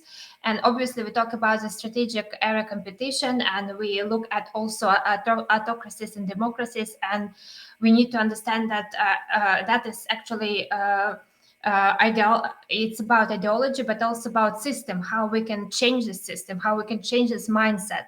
And when we talk about divergences in policies, we also need to think about actually what are those objectives that Russia tries to pursue, all these means and ways how they try to pursue it, all these military, non-military means, and how they are trying to divert our attention every time with certain affairs. So we need to reassess all these divergences and try to see what will be actually our creative solution, and what will be also resilience policies and deterrence policies, and how we can do it better, because some countries are prisoners of geography, and unfortunately it is the case for Ukraine. And I think that we need to look beyond actually what can be done right now in terms of with non-military, military means, and solidarity and whole of society approach and resilience, and also think about what will be in the future, 10 years, 20 years, how do we see Russia, what we would like to, what will be our expectation. So, and second, on energy policy, because there are major shifts happening already around the world. Also, we look at Germany as a case study. Belgium, there are different debates regarding right now how to bring a nuclear nuclear energy back. We look at the case study of France, because France is a very fascinating case study in terms of nuclear energy, how they use it, and as a best case study. We also need to think about clean energy, energy efficiency targets, because there are also different policies by European Union, how they elaborated in terms of energy efficiency targets that the member states need to pursue. So there are different possibilities also, and we need, of course, to reassess all of this together, because right now what is happening is those shifts in energy security, and we see it every day. So also we need to think about how we can turn these weaknesses into opportunities, because sometimes we can think about all creative measures and think about also how we can do it better and how to bring also, for example, industry and as private actors in this spectrum, and what can be also done within this if we look at whole of society approach. Thank you so much, Vera, for your insightful comments. Anthony, the floor is yours. Yeah, first off, to this is just the people that presented today. You owe me 2 pens because I'm going to sue you all for carpal tunnel syndrome because of the notes that I've had to take today, because they're utterly fascinating. And I just, so yes, you owe me 2 pens there, so I'll charge you accordingly.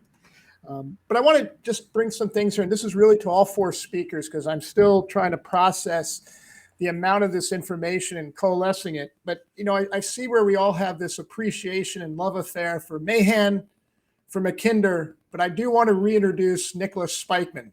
And again, that term that he said was, who controls the Rimland rules Eurasia, and who rules Eurasia controls the destinies of the world. So let's tie that in. Where is the strategic necessity that Putin is demonstrating? So obviously this is not a short-term opportunity to him. We've seen the short-term, as General Hageman has just illustrated, it's not there. So what is this strategic necessity demonstrated by Putin? Is it, and add in, is China hedging their bet on this whole approach? Obviously, Putin can't win cleanly right now. So what is the next steps that Putin sees on this next win? Or is Putin's ultimate goal, is this supporting Russia's inclusion to the world, not exclusion? Does he coalesce this ideal of Russia, that this Russianism? I'm not saying I'm supporting Putin. He is a war criminal, but I'm saying his ultimate goal when he's sitting there, and he's saying, okay, do I achieve inclusion now? Does this demonstrate that we do have a strong, and yes, I'm going to say this word, Soviet Union again? And tie this all in. And Roger, I just want to throw this back into you. You mentioned this earlier. Russia, did they steal the playbook for China for One Belt, One Road? Does this support their slow moves into the Arctic? So I literally think that Russia has taken the One Belt, One Road playbook and saying, does this give them an opportunity to move in? Because now, though, back to General Hageman's point, this concentration of forces, where do we go to the Arctic because of this race, Brett, to your points of competition for oil reserves, you name it. So threw a lot out there. That's open to everyone, just looking for some insight. Thank you again, though. This is just fascinating today. I'll take a shotgun approach to the shotgun question. I think there's a whole nother session that we should have to really pick apart Mahan, Spikeman, Bowman, all of them from that time. I think they're oversimplified sometime. If you really look at Mackinder, he is not a land power guy. He emphasizes that land power gives maritime power, and he's that fight. He's looking at the space between. He's looking at exactly what Spikeman looks at along the Rimland. Right? They're looking at the same thing. Mackinder's great quote is stolen from naval history anyway, on control of oceans. So he modifies it and plays with it. On the Arctic, I would argue Russia's push on the Arctic has been driven by climate. Russia, for all of its history, has had an ice wall, and Russia no longer has an ice wall. They have the longest, most vulnerable, unoccupied coastline. It makes Australia's coast look easy to protect. It is a huge nothingness there, and that's where where a whole bunch of core resources sit. Imagine what melting permafrost does to infrastructure there.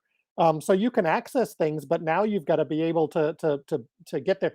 So that's driving that. The Chinese want to tap into that. The Russians are very big on holding that as internal territory. They'll take Chinese money, but they don't want to give too much on it. But I think that the Arctic is going to be a real key. And interestingly, since 2014, if you look at the collaboration and coordination between Denmark, Norway, Sweden, and Finland in bilateral and trilateral agreements, there's effectively a Norwegian shield defense alignment that includes NATO and non-NATO, and pushes all the way up to the Arctic Shield now and doesn't stay down halfway down the peninsula, that's really, really important there. So I think those are two little bits to throw in. Lots of other stuff that we can play on later. Thank you very much, Roger. And Vera, you have raised your hand. Can you please comment? Thanks as well.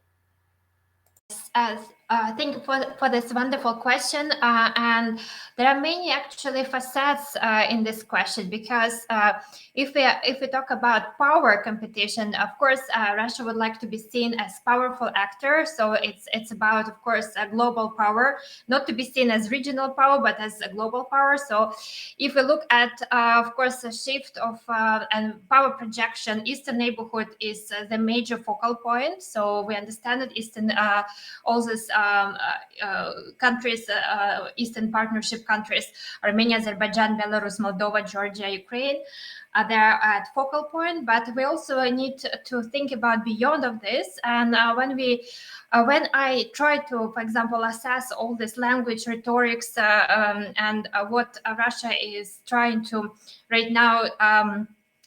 Trying to say in messages, we see that, of course, it's about a war with the West, and Russia would like to be seen as important player right now. And in this process, as they describe, that should be confrontation scene, and at the end of this process, Russia should win. It's how they normally talk about in their rhetorics. Also, of course, regain influence in Eastern neighborhoods. So for them, it is absolutely clear that it is their near abroad. And if the West would like to interfere, if the West would like to do some policies that is about, they see it as competition, a zero-sum game. And of course, interference in their domestic affairs. So if we talk about these divergences in policies again, we talk about, for example, NATO's projection stability initiatives towards Eastern neighborhood, also European neighborhood policy, all of this is seen as hostile policies. So we look at divergences in policies, and obviously Russia would like to be seen as a very competitive player, and that is obviously about power, but not only about power. And we need to also think about what is going on right now, for example, in Europe and beyond, because what I see right now is a kind of a challenging move, because if I look at rhetorics, we see that, for example, Russia is using a lot of those Russian minorities and also Russian-speaking people, and would like to weaken the West. So every time we can observe these moves beyond the Eastern neighborhood, and it is kind of dangerous moves, because we need to be careful with all of this, what is going beyond Ukraine and other region, and see what may happen. So to be ready with if something may happen and beyond actually Eastern neighborhood. So there are different facets, but obviously it is about power competition. Thank you very much for that insightful answer there, Vera. I'd just like to throw a question to Lucas and perhaps Roger as well. We've obviously talked about Chinese clout coming through the Pacific, setting up military bases, buying their influences over the Pacific Islands. Solomon Islands has been mentioned today, of course. We know that China has brought up a lot of infrastructure, housing, imported a lot of people into New Zealand. So again, they seem to be doing more of a stealth, whereas the Japanese were the hard invasion. Like Lucas has already touched on, that it's going to be very difficult to, of course, invade Taiwan due to the terrain and the response of the US and the allies to come against it. But they're engaged in a more indirect form of warfare in terms of the economic sense to buy influence. Like we had the situation in the United States, for example, where we had a Chinese spy in a relationship with a US congressman, infiltration from within. And we've known that in New Zealand politics as well. So again, so how can we sort of counter this influence base that we have a representative of East Timor here, we have a representative of the New Zealand National Party here, about countering Chinese influences when greed is good, as they say in Wall Street, to stop that greed by putting your nation first again. So I'd like to put that out there to perhaps Lucas and Roger. Sure, thanks. There's a lot there, and I know we've kind of talked about this a little bit before, but as to the best of our ability, which is hard because democracies are large and chaotic, but Western liberal democracies speak for themselves pretty well. The important part is getting that message out to people, right? So China tends to be its own worst enemy, as Edward Luwak says. They have, I think it's great state autism. They can't really read the room very well. And so in many cases, as we see, China is doing a lot of our work for us. So in many cases as well, and I certainly heard this when I was at PACOM with the government, from sort of interlocutors that came from further west, there's recognition that China's not to be trusted. However, there's also more immediate interests like economic promises that leaders have made to their domestic constituents.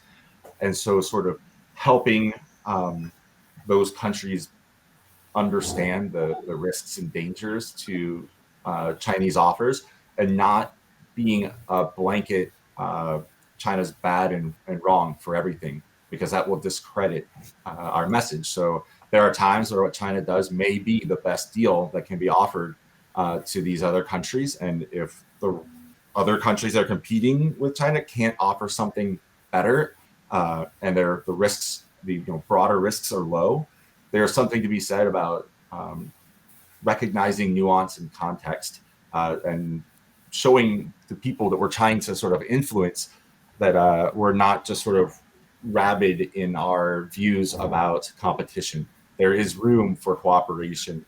There is even more room for these countries to figure out on their own. Well, let me rephrase that. There's more room for these countries to figure out what they want and what are in their interests.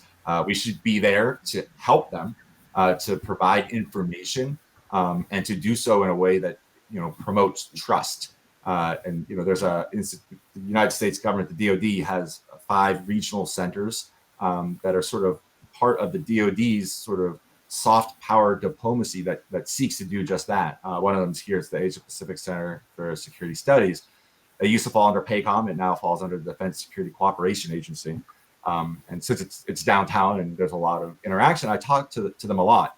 And it's really interesting because they over and over again say that these countries, like allies and partners from civilian and uniformed military from other countries, will come to these centers like APCSS to discuss issues of mutual concern or interest. And APCSS, the professors there are adamant that they're not there to push the US view. They're there to foster a conversation. And they believe it because what they say is that a lot of the militaries, especially ones that are not particularly historically close with the United States, they come in a little suspicious. They're thinking, just like China, this is going to be programming. And so by not programming and not focusing on US interests and propaganda, the walls come down and you actually build meaningful relationships, which provide opportunities for other parts of other governments, or other parts of our government and other governments to share insights. So, some of the other really active, impressive things that aren't given a whole lot of public display is that, the U.S. Army Corps of Engineer goes out at the request of many of the Mekong countries and will do sort of second-party engineering evaluations of Chinese infrastructure, for example, or proposals like dams. And they'll do anything from environmental to structural to the economics of it. And from having spoken, and I know that Tony has talked to them as well, talking to the head of the Army Corps engineer here, these countries are highly receptive to it once they believe that the United States is not going to say, like, this project from China is terrible because it's China, and gives them the information to make an informed decision themselves. So that's a small part of my response, but I know others have great ideas, so I'll leave it there. Thanks. I definitely back up that concept of ask them what they need, this has been the perception that I run into all over the place, is that the US comes in, or the Europeans come in, or the Australians come in, and they dictate, they preach, they tell you what is important. This happened in Afghanistan tremendously, right? Instead of focusing on their perception of, we don't have enough food to eat and our crops aren't growing, it was, we're going to tell you how many women you need to have in parliament. And while that may be noble and a good thing to shoot for, it is not the first thing on their list and the thing that they need to address right now. And if we think of countries having their own Maslow's pyramid, a lot of these countries are not sitting at the same place that New Zealand or America or Brussels are sitting at, and therefore their priorities are somewhere in a different place. Continuity. That's the biggest thing missing in democracy's interaction with these countries. There's no continuity, because it's all driven by domestic politics and what's your priority today and tomorrow. And the priorities change all the time. And therefore, there's no sense of reliability. And without continuity, you don't build the relationships and you don't build that steady state relationship. So I think that that's really important in there. Partner, don't dictate. Don't tell them what they need, partner with them. And then just as a final note, 6, the Ted Stevens Center is now open in Alaska. So there is an Arctic one now as well. Let's not forget the new Ted Stevens Arctic Center. I know the folks who put a lot behind finally getting that through the NDAA. That's great, Roger. Thank you so much. Now I've got 2 hands raised, so it's going to be Major General Hudgman first, followed up by Anthony, and then I think Anthony can round out the session because we've gone past 10. It all looks like we're having fun, but some need to go to bed and some got a busy day of work ahead, I'm sure, like Olivia. So, gentlemen, the floor is yours. Yeah, thank you. This is really an outstanding discussion. I love that. And I would really like to extend that and to continue with another session, grabbing a couple of points which have been made already. Very good. Coming back to what Lucas said, I want to jump on one point, the perception issue. I think in Beijing and around Beijing, they are watching very carefully what is going on in Europe, what is going on in the entire world, corresponding the war in Ukraine, the Russian aggression over there. And I think they might not have expected the unity of the Western democracies and the Western world. And I think this is also one of the biggest miscalculations of Putin. He did most likely not expect the West to stand as united as we do now and to support the Ukraine people and the nation and the government with all means available just right now, below open war between Russia and NATO. And I think Beijing, the PRC, is watching very, very, very closely and with a lot of attention what is going on. Just recall a couple of years ago, NATO was named brain dead by the French president Macron. We have had a terrible relationship between NATO and European Union, even though many nations, many member states have been member of NATO and EU at the same time. It was almost impossible to cooperate there. We recall that all efforts to increase military capabilities and to improve security and defense throughout Europe failed due to other priorities in terms of income, trade, money, financial advantages, etc., etc. Only very few nations wanted to spend money for their security and safety. We have seen a quite big difference between NATO member states in the east and NATO member states in the south. And Putin tried for years to drive a wedge into the West and to take advantage of the of the diverse positions of the various Western member states. And this has fundamentally changed. And I think it needed indeed an external threat of magnitude to make the Western governments, the Western media, and the Western people understand that our only choice to survive in times of systemic rivalry is to stand united.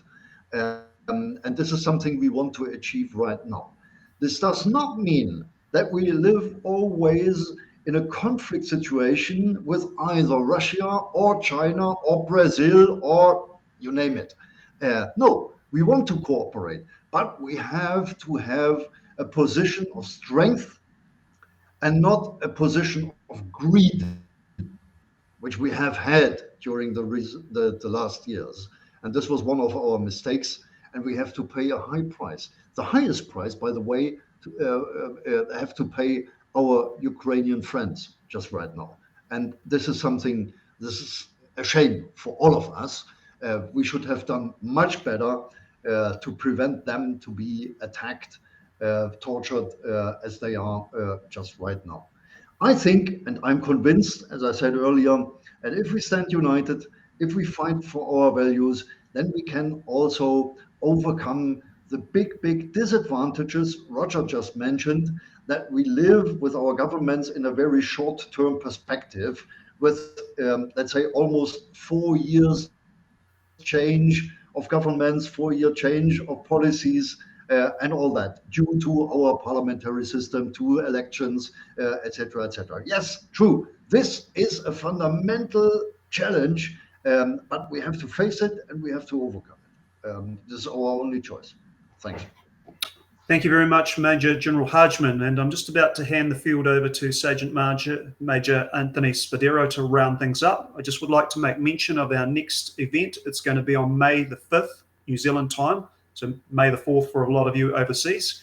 And it's going to be focusing on the conflict between India and Pakistan.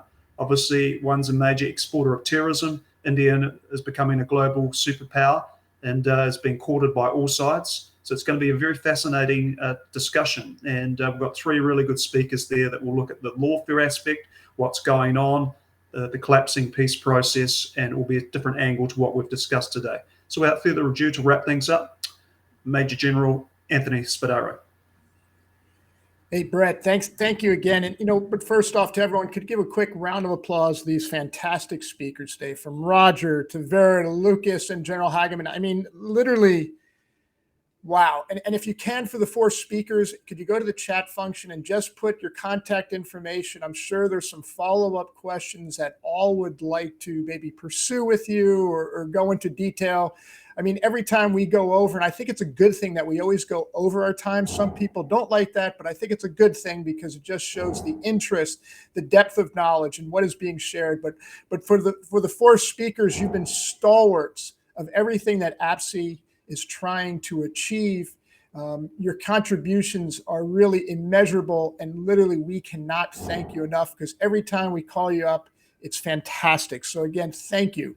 And also, Brett, the yeoman work that you put in today, absolutely fantastic as our moderator. Come on, a hand for Brett. So he's controlling this. I mean, sometimes it's herding cats, but you just do it fantastically.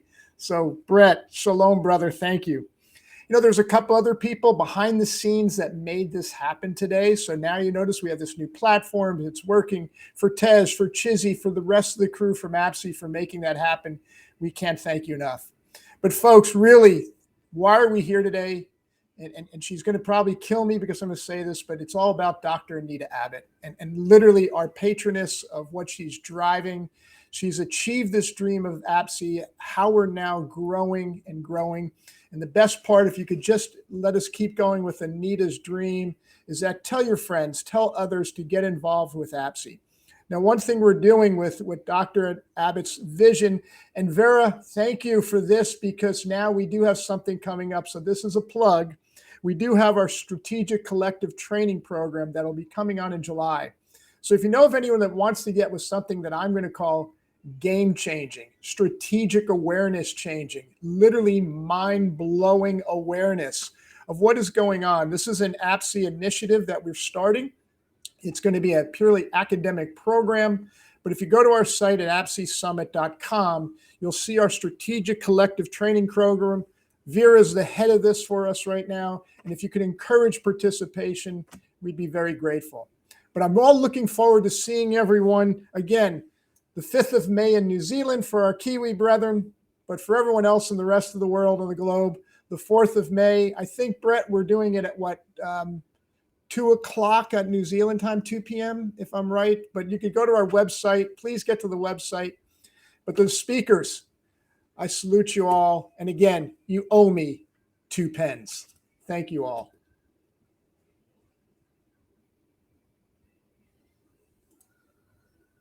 Over to you, Brett, if you want to say shalom and goodbye. Well, like Bugs Bunny said, for those of you who know who Bugs Bunny is,